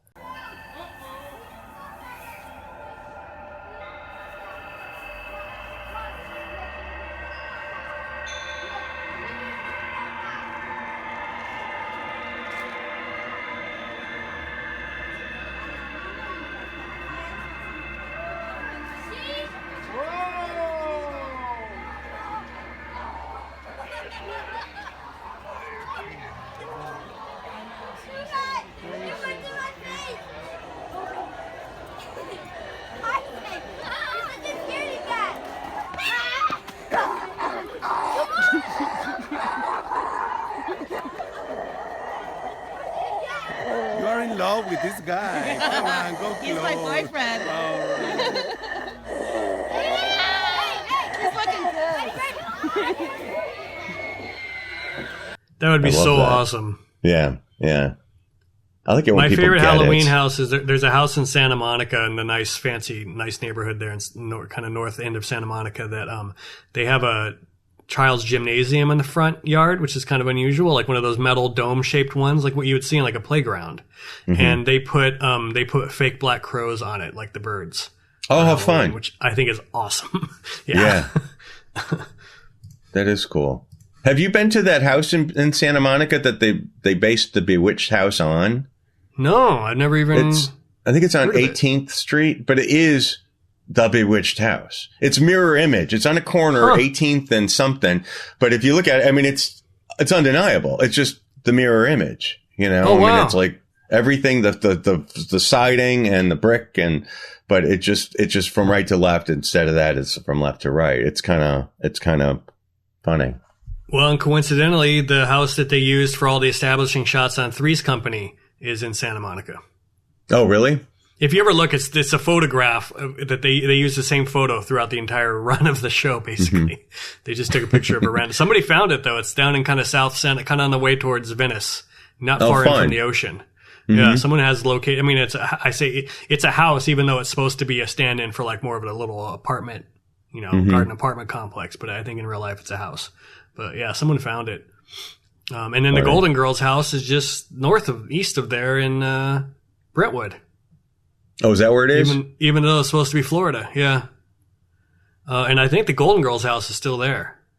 Probably, well, I would imagine so, because Right. I think we'd have heard about it if it isn't. How could you tear that down? It's the hell with the Viper Room. It's the Golden Girls house. Save the real history. Yeah, Blanche. They did a heck of a job, though, finding that house, because I always really did believe it was in Florida. It always felt like a Florida house, and apparently, it's Brentwood. Well, see, Mike, in Hollywood, they do things a little different. This thing called movie magic. Maybe you haven't heard of it. Yeah. So, I mean, I think yeah, it's not too far from OJ's house. It's Oh, up yeah? kind of in that Okay. general area. Yeah, I think so. Yeah. Oh, and what's her face? The one that just died, Betty White. She lived on Carmelina, which is that street that Marilyn died off of. She's on 5th Helena. There's like all the way to 18 Helenas. There's 5th, 6th, 7th, 8th. And Betty White was on Carmelina that all the Helenas are off of. That's They were where all she connected lived to. I didn't know forever that. and ever. Yeah, neither did I, actually. I still remember that day we filmed over there. Mm-hmm. Without permission. It was great. Yeah. You know what? I was just talking to somebody about that. Well, these guys that I took around the other day, we went to the Wonderland house, and I was explaining that business, and it's like, talk about, That is, you got to go rogue. You got to go rogue. You have to. That's our best get ever, at least that I was a part of. Yeah. That was a hell of a, that we got to walk around inside the Wonderland murder house. When you get an opportunity, it's like, I heard about it. It's like, bam, I called you, and within an hour we were there. I grabbed the nearest camera I could find, and we ran over there. The video's on YouTube. If you guys look it up, we posted it.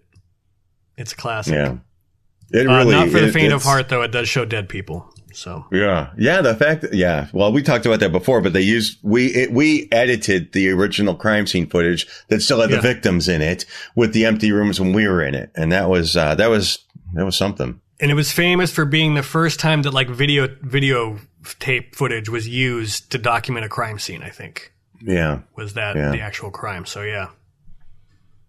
And all the victims are that died are still there when they film it. They hadn't moved them yet. So. Well, rest in peace, Agnes Moorehead. Do we want to talk about David White? Sure. David White played Darren Stevens' boss at the big advertising firm that he works at. His character's name was Larry Tate. And White was a popular character actor who did tons and tons of guest experiences like so many of these others we're talking about. He was also in Brewster's Millions with Richard Pryor, which I thought was really cool. Mm-hmm. Yeah. And tragically, his son died in the Lockerbie bombing of Pan Am Flight 103 in 1988. His son was only 33 years old. And he had previously lost his wife, who was his son's mother. She died from complications after childbirth in the 50s. Yeah. So kind of a tragic personal life. Yeah, for sure. Yeah, it's funny, he's not one of those characters that I look back lovingly, he was so skeezy on the show. But most people agree that, his son's death really did it for him as it would. Horrible. Yeah, completely. So, his son, I think his wife didn't die in childbirth, but very closely afterwards, I think. And, sad. Right. But, and he's that very famous episode of Bewitched where Endora sculpts Darren and Larry Tate's, busts, their heads, not their busts, but they're just their heads. And it creeped me the heck out when they would turn and talk. And that was so scary. And he ended up getting that prop and putting it's in his grave. I mean, that's his niche at Hollywood Forever is that head. And, wow. So, because he died. The kinder trauma for you from that show is part of his memorial. Which, and even kind of weirder is that it took him a long time to be, several years after he died, he was cremated, and he and his son are together in this niche at Hollywood Forever. Oh, wow. Before they were put there, I bought my niche there, and my niche is 2 down and 3 over. So I bought mine, and they got theirs later. and that head is right above my niche at Hollywood forever. So my kinder trauma is going to be above me for all of eternity. Wow. David White passed away on November 27th, 1990. So just a couple years after his son died. He was 74 and he had a heart attack. Since we just talked about, the Larry Tate character, his wife was played by Irene Vernon. Mm-hmm. And not for very long. But only for the first season. Yeah. And there's an interesting story here that I really want to dig into, and I couldn't find anything else about it, about why she left. But what happened was there was the lead producer and head writer on the first season of Bewitched, who I think maybe is somewhat credited for having a lot of, obviously a lot of creative input in how the show came out, was a guy named Danny Arnold. And he left the show after the first season. And the unofficial story is that Irene Vernon then, who played the wife of Larry Tate, was fired because she was close friends with Danny Arnold. And I think there was whatever reason he left was bad blood or something. And she was kind of asked to leave the series by Montgomery and Asher. And was kind of forced out. Although I think the official thing was that she needed to take time off to take care of her husband who was sick. So, and Danny Arnold, the writer and producer that left, he went on a decade later. He had a long storied career. I think he got the WGA Lifetime Achievement Award in 1985. He created the Barney Miller series. 10 years later. So he had a huge, but he was apparently a very difficult person to work with. I think the term bipolar was dropped in one of the things I was reading about him. So I'm really fascinated. I would love to know the inside story of why Danny Arnold left and how that also led to Irene Vernon having to also leave after that first season. And at that point, though, it was just a stupid show. Nobody knew anything about it. It was only on for 1 year. So, at that point, so I'm not dismissing that, but it's like, well, you're not welcome here anymore, or you can stay and we'll make your life really miserable. So they might have been invited. She might have been invited to leave or may have left on her own volition. But, and then we got the lovely Casey Rogers. Yes. So Irene Vernon passed away on April 21st, 1998. She was 76 from congestive heart failure and coronary artery disease. So rest in peace, Irene. And yes, she was replaced in the same role by Casey Rogers, who took over the part of Larry Tate's wife and ran and had that till, for the rest of the run of the series. Yeah. Yeah. She was, thus the portrait behind me. This is from one of the episodes of Bewitched. It was an episode where Endora put a curse on Darrin that, Samantha wanted to be an artist. No, Darrin wanted to be an artist, I think it was. Anyway, Darrin painted a portrait of Louise Tate. It was actually Endora that made it look really good. And Larry Tate saw it and brought his wife over to see it. And in the meantime, Endora switched it over to this one. So it's called the Goofy Louise Tate. And so I had this one made for Troy a couple of years ago for Christmas. But, so it actually does have a proper place of honor in our home. It's not like stuck away somewhere. It's featured. So if you're not watching the video version, for this episode, Scott has had this painting on display over his shoulder, and it is a very wonky looking Louise Tate with the cross eyes and the funky teeth, and Goofy Louise. Where do you have it on display in your house? Well, it's in the family room, so the rumpus rooms. The rumpus room, yes. So if you come in off the patio, the painting is heading straight, looking right at you. So, one of the eyes is, yeah. Yeah. Her stage name, because Casey Rogers was not her birth name. She was born Josie Rogers. Her stage name was because I guess as a kid she was good at baseball, so the kids started calling her Casey, for the Casey at the Bat poem. And later on, a manager, recommended that she, change the C to a K and go by Casey Rogers. So that's what she did. And I remember she started, because when she started, she wanted to look like the original one. and she was wearing a black wig for a long time. And then Asher said, "What are you wearing that wig for?" And she said, "Well, you told me to." He goes, "No, do what just look normal." So she left. Huh. She took the wig off after that. But it was like a Serena wig. I mean, it was really dark and it didn't look. It didn't, but 60s wigs never did look good. And so she went natural for the last couple of years of Bewitched. Louise Tate was not a huge character. She was no. The wife of a side character, basically. Right. But, after everyone dropped dead, it was, her, Casey Rogers, and Bernard Fox, who played Dr. Bombay, and Sandra Gould, who played, we're going to talk about these others that were doing the conventions. Same with Erin Murphy, doing all the Bewitched conventions. So it was kind of good. She also wrote several books on cooking and crafting, and I think one of them was called The Bewitched Cookbook, Magic in the Kitchen. So there you go. There you are. Don't quit the hit. Get some milk out of that turnip or whatever the hell that expression is. But she also, in the 70s, was an early proponent of female motocross racing, which I thought was interesting. And founded an organization. She was founded an organization for female motorcycle racers. Wow. Yep. Who knew? That's Wikipedia. Great. Wikipedia knew. So somebody said that they went up to her at an autograph show. A friend of mine told me this and said to Casey Rogers, "You are the glue that held that show together."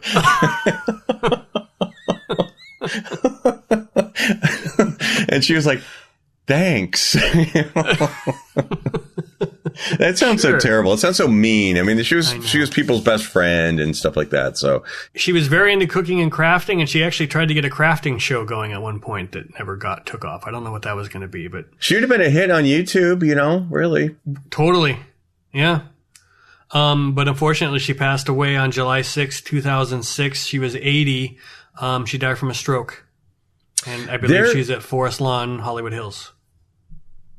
Oh God, what is it now? It started coming to me now, and I should know this off the top of my head. There was an episode of a show. Gosh, I should be researching this right now. At the end of the show, whatever it was, Casey Rogers and Bernard Fox, who were the only characters that were left from Bewitched at that point, blew up the Bewitched house at the end of some show. God, what was this? I got to look it up now, but it happened. We're looking things up live, people. I want to buy that Bewitched cookbook. Now I cook. You know what? I have it. I'll give it to you. Oh, I would love that. I would love to exchange it. Yes. So an episode of Home Improvement blew up the Bewitched house. I mean, they didn't really do it, but they went to the back lot, the Warner Ranch, to the Bewitched set, and much like movie magic, television magic, blew up the Bewitched house. But yeah, and the Bewitched house is going to be torn down soon. It's on the one that's in Santa Monica. Yeah, no, the one, the TV one that's on the Warner Ranch. It's where the Friends fountain was, and they've moved the Friends fountain now to the Warner Brothers down the street, and all that whole street is going to be demolished for more sound stages. So the Bewitched house, the I Dream of Jeannie house, the Partridge Family house, which was also the Kravitz house, and the stuff that was used in the Music Man, and just all these cool television houses are all going to be torn down now, which is very, very sad. But I wish I could have the Bewitched house. I got to do it once. I got to drive through the back lot, the Warner Ranch in my car, and pull up into the Bewitched driveway and get out and go into the front door of the Bewitched house. It's like That's the coolest awesome. thing. I wish I would have got it on video, but I do have a picture of my car in the Bewitched driveway, which was pretty cool. But, that's awesome. But yeah, that's all going to be torn down. But the address was 1164 Morning Glory Circle was the Bewitched address. There you go. Yeah. You're like, so?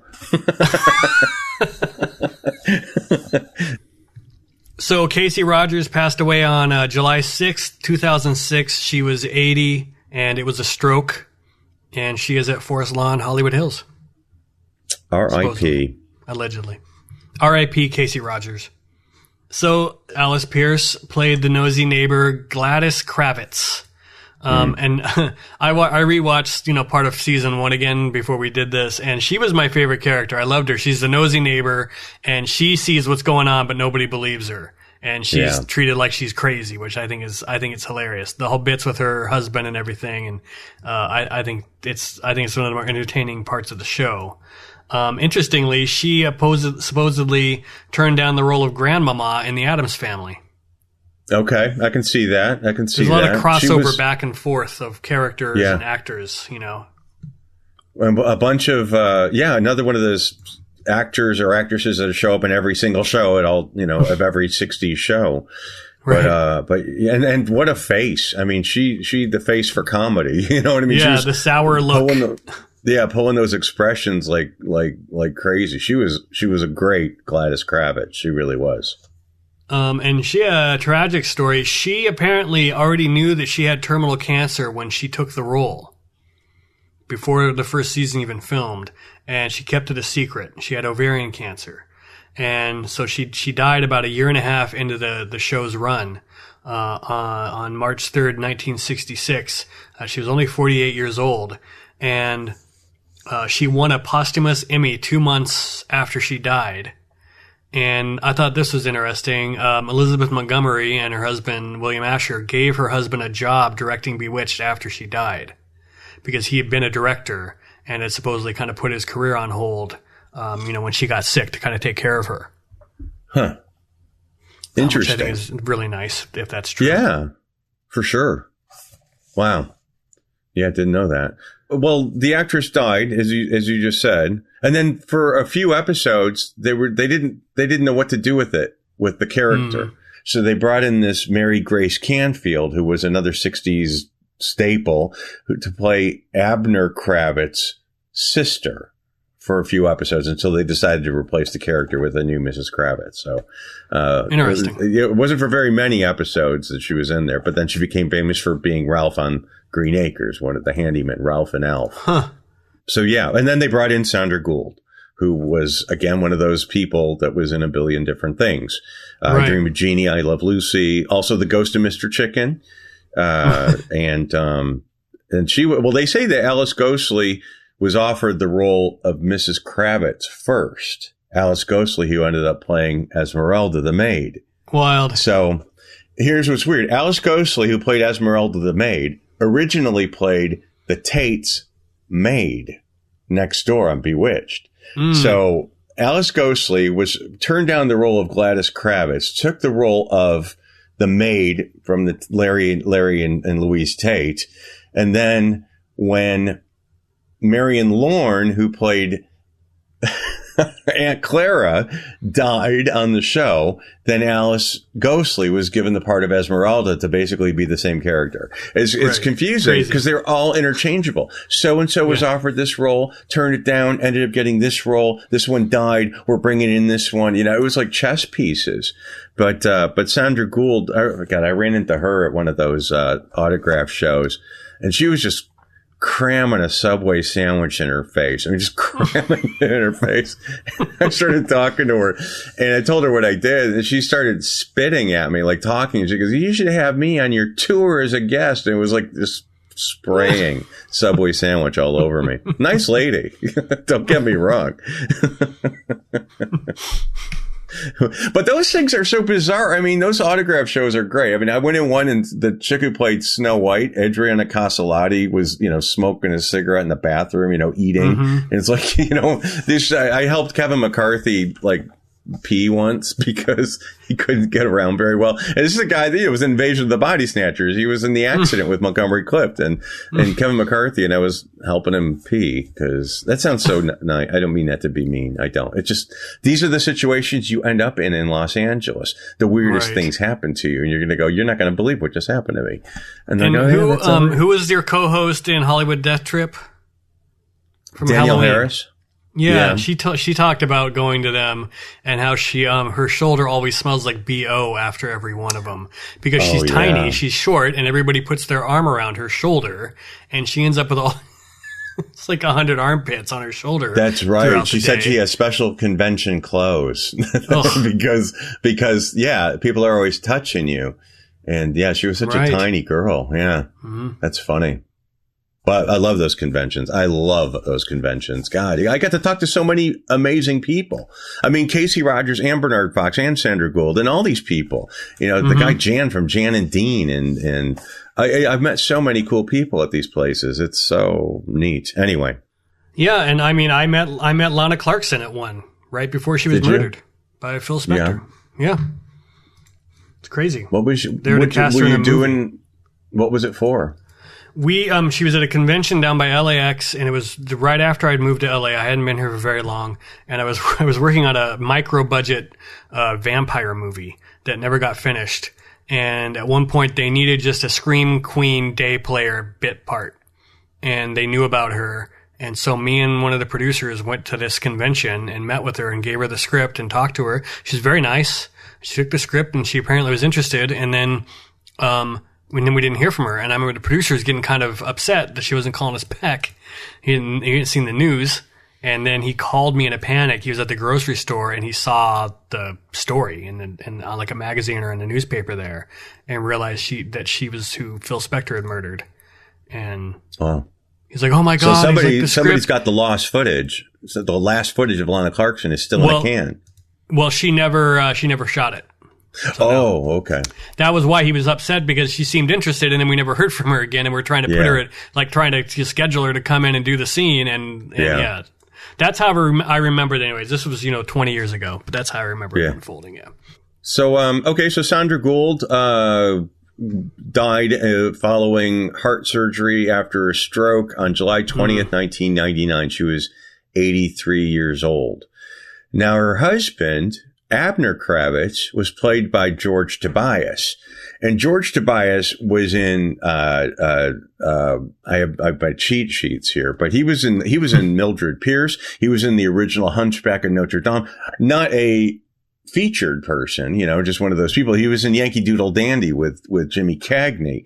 He was in the Glass Bottom Boat, a Doors Day movie, and Tora, Tora, Tora. I mean, these are classic movies, but everyone knows him as Abner Kravitz from Bewitched. And he did, after Bewitched went off the air in 1977, there was a series for like 1 year called Tabitha. And as guests on Tabitha, both George Tobias and Sandra Gould played Kravitzes on one of the episodes, which is kind of neat that they did that. And but he himself is interesting. He died of bladder cancer back in 1980, I think it was. But I know the guy who picked his body up at Cedars. And he had him not in a hearse, but in a station wagon. And they were taking George Tobias to the mortuary. And they got into a car accident right at the corner of Sierra Bonita and Sunset, which is weirdly where Lady Gaga's dog got, dog was kidnapped. But so they got into an accident with George Tobias in the back of the station wagon. They got out, left the keys in it, and somebody stole the station wagon with George Tobias's body in it. And they made it about 2 blocks till they got to Sierra Bonita and Franklin, and realized what they did, and they ditched the station wagon with Abner Kravitz's body in it, which is kind of fun, I think. So yeah, George Tobias's body, did not stop moving after he died. And but now he's been buried in somewhere else. I am so tired.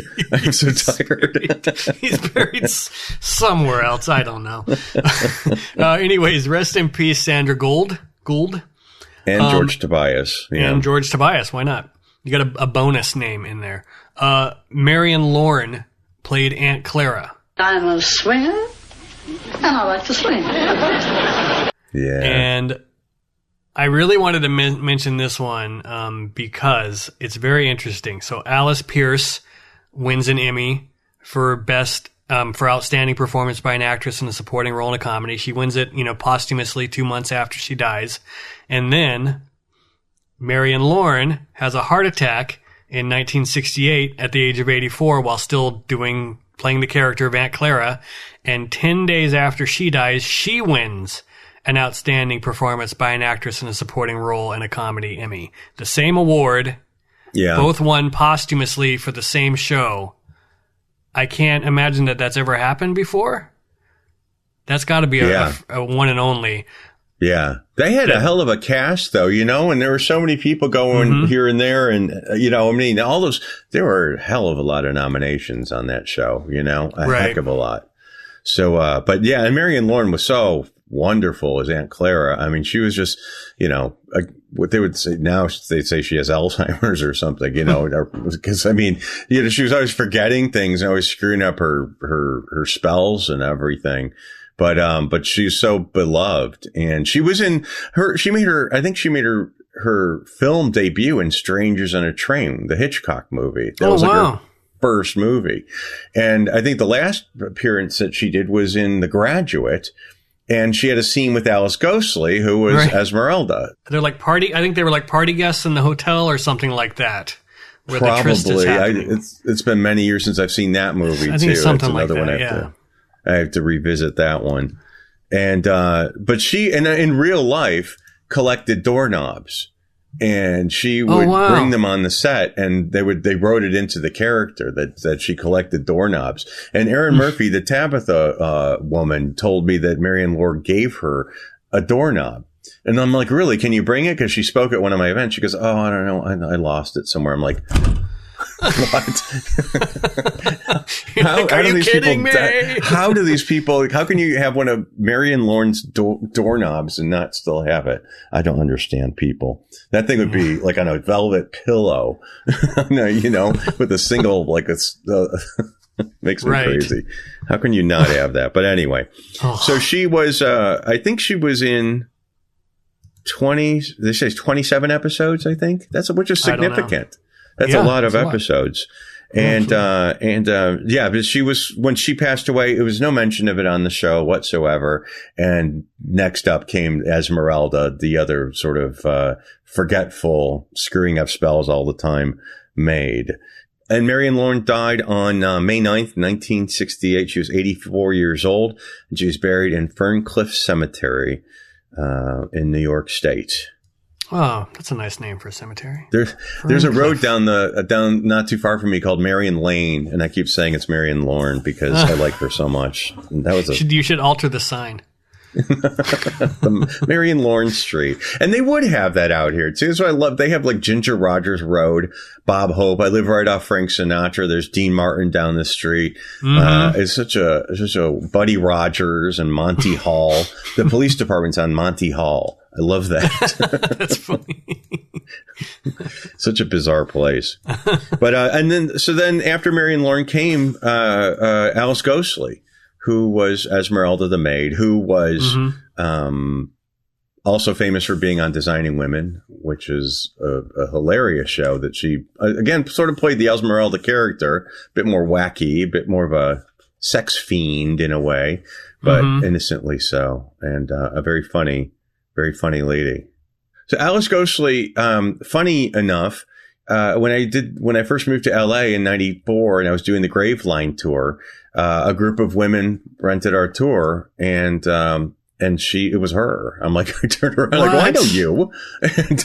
And she goes, oh yeah. And we, it was really cool because her sister was there too. And I maintained communication with her sister, Alice, after Alice Ghostley died. But it was just, the weirdest thing because, she didn't say, well, what's she going to say? I'm Alice Ghostley. It was just a bunch of girls, women that rented my bus, and she was one of them. And she wouldn't take a picture with the hearse, unfortunately. That would have been really cool. But she's the one that told me about Larry Tate's son dying in Lockerbie back in the early 90s. I think, but she also, it's kind of interesting. So Alice Ghostley, after Bewitched was over with, she ended up in a lot of different shows. She ended up on Designing Women. And the guy who plays Anthony on Designing Women, his name was Meshack Taylor, I think. I got to talk to him at one of these autograph shows, and I started asking him about Alice Ghostley.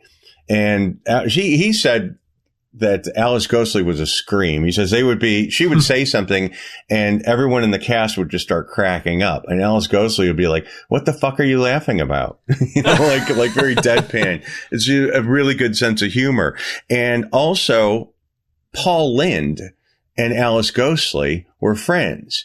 And what I've come to learn is that Alice Ghostly was that original character that Paul Lynde sort of took, that kind of, had a sort of tone, a voice that Paul Lynde sort of lifted from Alice Ghostly. Everyone thinks that Alice Ghostly is like the female Paul Lynde, but actually it's vice versa. Paul Lynde sort of took Alice Ghostly's persona and went with it. And it's sort of interesting, but Alice Ghostly was always very polite about that. But I did ask her about Agnes Moorehead being a lesbian, and all she said was, "Oh, I heard that too." And I did show her Paul Lynde's death house, but I did show her Paul Lynde's death house too. But she didn't give me anything on Paul Lynde. That would have been kind of cool to get more on that. But it was cool to have her in the back of my car. I wish I would have got a picture, but I did have an autograph that she did sign Best Witches, Alice Ghostly, which is. I can't believe her name is Ghostly and she wouldn't take a picture with the hearse. Thank you. Come on. I'm with you, Scott. Yeah. And when she died, it was in 2007. She was 84 years old, and she was cremated, and her remains were buried in her backyard with her husband under an orange tree for a long time. And then when the house was sold, I guess, thankfully, I think they were in urns. They dug them up and took them back east. And I think they're buried in Ohio too. But she's actually, and her sister now, who I was acquaintances with, is buried there with her. But she, just another one of those great old 60s character actresses, and rest in peace, Alice Ghostly. So that, naturally leads us to Paul Lynde. Another classic 60s actor. He went to Northwestern University. His classmates were Cloris Leachman and Charlotte Rae and Jeffrey Hunter, Patricia Neal. And there was a show called The New Faces of 1952 on Broadway. And this thing launched like some major characters, and Paul Lynde was part of that, along with Eartha Kitt and Alice Ghostly. Wow. And eventually Paul Lynde got the part of Mr. McAfee in Bye Bye Birdie on Broadway. And then that brought him sort of to more national attention, and he started getting parts on television. And he was one of those that's been in a billion different things, Munsters and a lot. And he was in Son of Flubber, Beach Blanket Bingo, Bill Asher, and that's probably how he got to the attention of William Asher to hire him to be Uncle Arthur. But he was first on Bewitched as a driving instructor, not as Uncle Arthur. But they liked him and they brought him back. So he was one that was in only, I think, 10 episodes as Uncle Arthur. And, wow. But again, a classic actor that's almost synonymous with Bewitched, even though he wasn't in that many. Wow. Oh, and also Templeton in Charlotte's Web. He was the voice of Templeton. And Templeton the rat, of course, yeah. Agnes Moorehead was the goose. That's awesome. He was, and he had this amazing Halloween special, which is on YouTube, the Paul Lynde Halloween special with Margaret Hamilton as a witch. And she does the whole Wicked Witch thing. And that was in 1976. Billy Hayes, who was Witchy Poo on Puff and stuff, and Donnie and Marie were on that show as well. And an interesting story. He was a drinker, heavy drinker, nasty drinker. Like he would turn. They say he was fine up until about 4 drinks, and he would turn. But there was an incident that happened with him in New York that it was in 1965, I think, that he was partying with some kid, 24-year-old guy. All it was said, they were horsing around was the quote, and drinking a lot. And it was San Francisco, actually. This kid fell off the 8th floor of a balcony of this hotel in San Francisco. Oh. So that kind of was who knows what really happened, but Paul, right. They were drinkers big time. And also, Paul Lynde was gay, and it was at a time where he hardly hid his homosexuality, but it probably hindered his choices as far as work goes, which is why he was on the Hollywood squares as much as he was. And resented that too, because it sort of pigeonholed him, literally the center square. Did you ever watch his show, The Paul Lynde Show? Oh, the sitcom? Yeah. What was the setup for it? I don't even know. Well, it was probably just a father, I remember there were kids. Right. But, like another family sitcom. Yeah, I think it was basically just that. Wow. Probably going on the Bye Bye Birdie thing too, which pissed him off when he was in the Bye Bye Birdie film, because he was supposed to be the star of it. Well, basically the star of it, but Anne Margaret, it was her first movie. And he was like, well, I was the big cheese on Broadway. Although Dick Van Dyke was the title, it was the star. But I mean, Paul Lynde was going to be the big deal. And then it became introducing Anne Margaret, and Paul Lynde kind of had a chip on his shoulder about that too. Mm-hmm. But he was, he was a legendary drinker. And he passed away on January 10th, 1982. Is 55 years old, had a heart attack in his sleep, I think was the official ruling. Yeah, a lot of rumors about his death. A lot of people say that he was doing poppers with a male prostitute, and that was always yeah. And he had a heart attack after that. But it turns out that he was good friends with Paul Barisi, who was the detective. But Paul Barisi was friends with Paul Lynde, and Paul Barisi is the one who found Paul Lynde's body. And they always say that, somebody was with Paul Lynde when he died, but that's not, he said that Paul Barisi said that the house was locked and alarmed. And when he broke into the house, the alarm went off. So, and it was when Paul Lynde didn't show up for a birthday party or something, I think. Yeah. They went over to check on him. Yeah. Yeah. But he was a Facebook friend of mine, Paul Barisi, for a while. There's a rabbit hole. Look up Paul Barisi and John Travolta. That'll keep you busy for a while. So just a couple of other characters that I wanted to talk about. One of them was Bernard Fox, who played Dr. Bombay. He was in 19 episodes with a total of 29 costume changes. He was very famously, calling Dr. Bombay, emergency, come right away. And he would show up in scuba gear or, skiing with a beautiful woman on his side. And he was also, he did an episode of that Tabitha show as well. So you had the Kravitzes as well. And he was born in Wales, Port Talbot, Wales, which is where Peg Entwistle's from, who jumped off the Hollywood sign. Wow. And also Anthony Hopkins is from Port Talbot, Wales. It's a little tiny town and I think Shirley Bassey's from there too. And Bernard Fox was in the movie Titanic, the big one with Leonardo DiCaprio, but he was also in the first one, A Night to Remember, in 1958, where he played the guy in the crow's nest saying, iceberg right ahead. So Holy Bernard cow. Fox was in A Night to Remember and in Titanic, which is kind of an interesting bit of trivia that he was in both the major Titanic movies. Right. And he passed away on December 14th, 2016 at the age of 89 years old. A quick mention of Mabel Anderson, who played the mother, Darrin's mother, Phyllis Stevens, who always had a sick headache. And she was the neurotic one that kind of had the idea that Samantha was a witch and was never, she would see stuff kind of like Sandra Gould would, or Alice Pierce as the Gladys Kravitz character. She was the sister of Jack Albertson, who was Willy Wonka, Grandpa Joe. Willy Wonka and the Chocolate Factory. And she was also in Barefoot in the Park. She was on What's Up, Doc? She was in also one of those Make Room for Daddy, Gunsmoke, Andy Griffith Show, a billion things like that. And she died on September 28, 1982, complications from Alzheimer's. And then Maurice Evans, who played Maurice and Dora's ex-husband, Samantha's father, who was he was also in the Tabitha show with Lisa Hartman. He was in Rosemary's Baby. He played a warlock in Rosemary's Baby as well. Maurice Evans died on March 12th, 1989 at the age of 87. Another accomplished, as in John Gielgud actor, classic British actor that is best known for being on Bewitched for 12 episodes, at least to American audiences. Sure. And then I think that's what I have as far as the actors from Bewitched. I think that's pretty much all of them. I wanted to talk quickly about one of the artifacts that we have in our museum.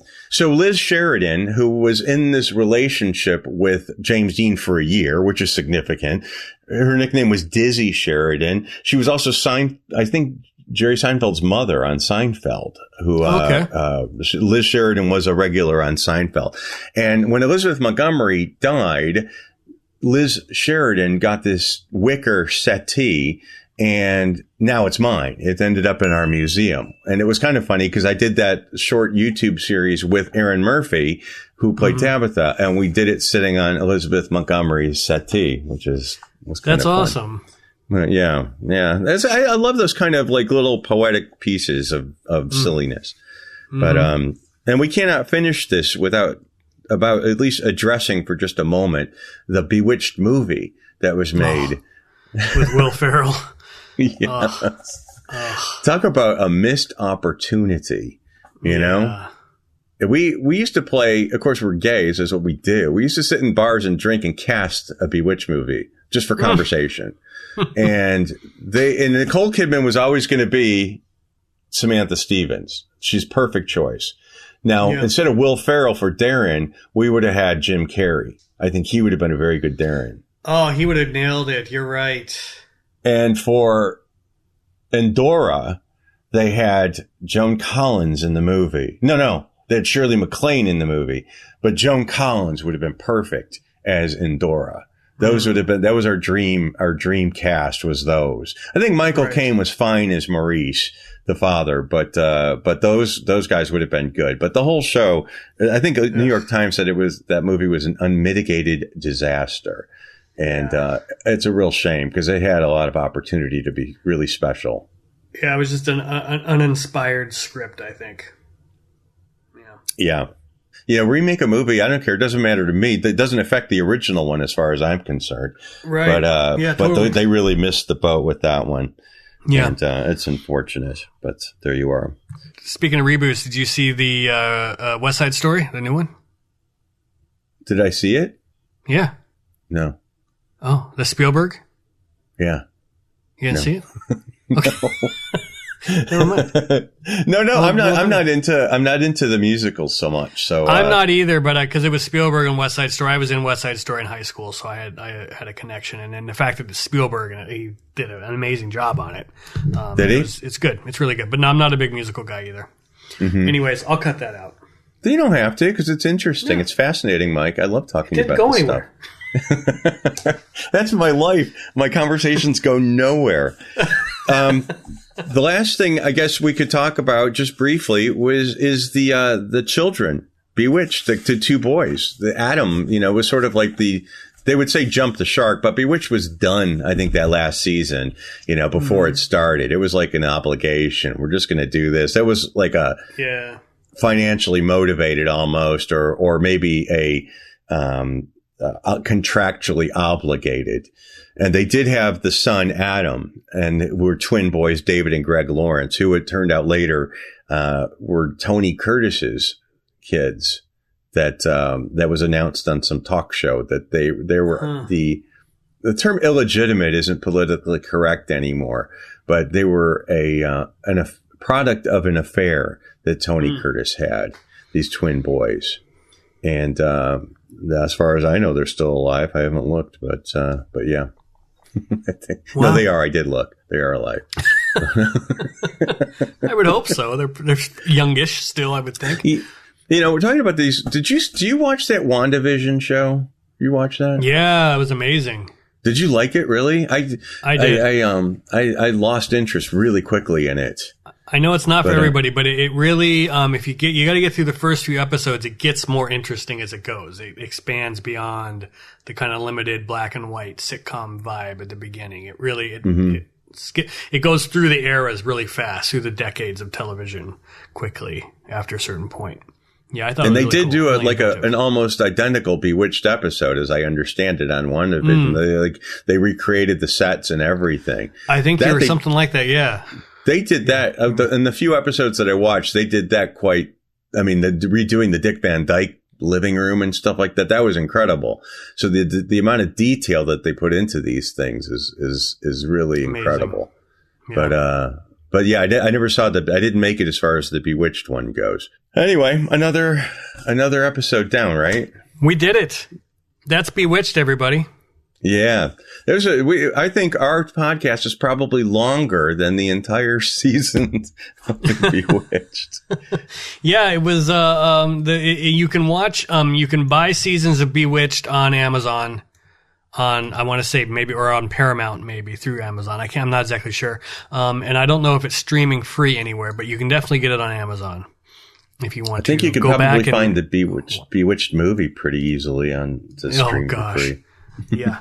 I think you could actually get it for cheaper than you could buy a season of Bewitched for sure. It's interesting to watch these old shows too, because they're a product of their time, and the roles of husbands and wives, that kind of old fashioned, the housewife and cooking dinner for the husband and trying to know when he's going to be home for it and all that. It's interesting to watch them, and I want to watch it. I want to skip through some seasons and because a lot happened in the world between 1964 and 1972. When the show began and ended. And I would love to go compare, and contrast the last season with the first season, to see how things changed culturally and. Yeah. Yeah. It's interesting that first season when you see like Endora coming out, and she's actually very, sort of conservative, and she became this clown, towards the end. I mean, I loved it, but it's the crazy red hair and the wild makeup. And she wasn't like that at the beginning. Yeah, I went back and watched. I binged all of Cheers. Oh my God! A couple of years ago, which I never really watched. I mean, I was a kid when that was on, and watching a show about adults hanging out in a bar wasn't really my thing. But what was really interesting about it was that Ted Danson's character, he's the lead character in it. He is at the beginning of the run. He's a total womanizer, and so many of the gags, on his character, his Sam Malone character, he's this ex-baseball player, womanizing guy. Yeah. But as the show progressed through the 80s and headed into the 90s, that went away almost completely. And because it was no longer cool for him to be, a womanizer, and the misogynistic jokes went away, and stuff that was funny in, 1982 or 83, were not funny anymore by, the late 80s. And it's interesting how that morphed. So I really want to watch Bewitched and these old shows like this that ran for a long time, just to see how the dynamics changed and how the characters kind of altered. Yeah. Yeah. Cause I seem to recall there was a couple of, it's very socially relevant episode. Just leave it at that. And there's a very special episode, as they would call it back in the day, right? Yeah. The after school specials. Yes. But cool stuff. Bewitched, what a great show it was and is still. And it is still. You can watch it and it holds up, Yeah. Some shows just don't. And that one will always. And the effects for being on a TV budget, the effects that they had to do in every episode are not terrible. Yeah. They're actually pretty cool. She has to do a lot because she has to do witchcraft all the time. And actually, there was some pretty cutting edge effects for their time that they did with that. Stuff, we're compositing in, like the Jack and the Beanstalk one is a good example, where they have to show large people standing next to small people. And, that was all done with probably back then, like blue screen, pre-green screen. But yeah. Yeah, they did a really good job. The cut takes were a bit choppy, but it didn't matter because it was great. And also the way they mask them with those explosions when like major carriages would show up, with the smoke effects and stuff like that. That was always so cool. But, and the split screen with Samantha and Serena is always really interesting to watch closely. Cause that's a interesting effect. I mean, they did that with two pieces of film, didn't they? And spliced them together. I mean, that's what they would have had to do with a split screen, right? I mean, yep, that's right. And so that's interesting. Well, thanks everybody for joining us again. The world keeps getting crazier, but we stay the same level. Same level. All the energy that we started the show with, we still have. Yes. That day we started in El Coyote, it's still got the fire. Well, thank you so much. So thank you guys for watching. Appreciate it. And Mike, it's always a pleasure to spend time with you. You as well, Scott. And again, check out, if you want, we always make these shows free, but check out our Patreon. If you want to throw a few bucks our way, it's always appreciate. And you get a free a Patreon episode. That's right. That no one else gets. So yeah. That's right.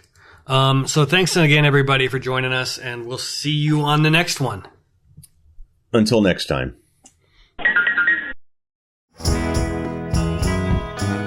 This has been an episode of the Dearly Departed podcast. Dig up more episodes at dearlydepartedpod.com and on iTunes and Google Play. See you next time.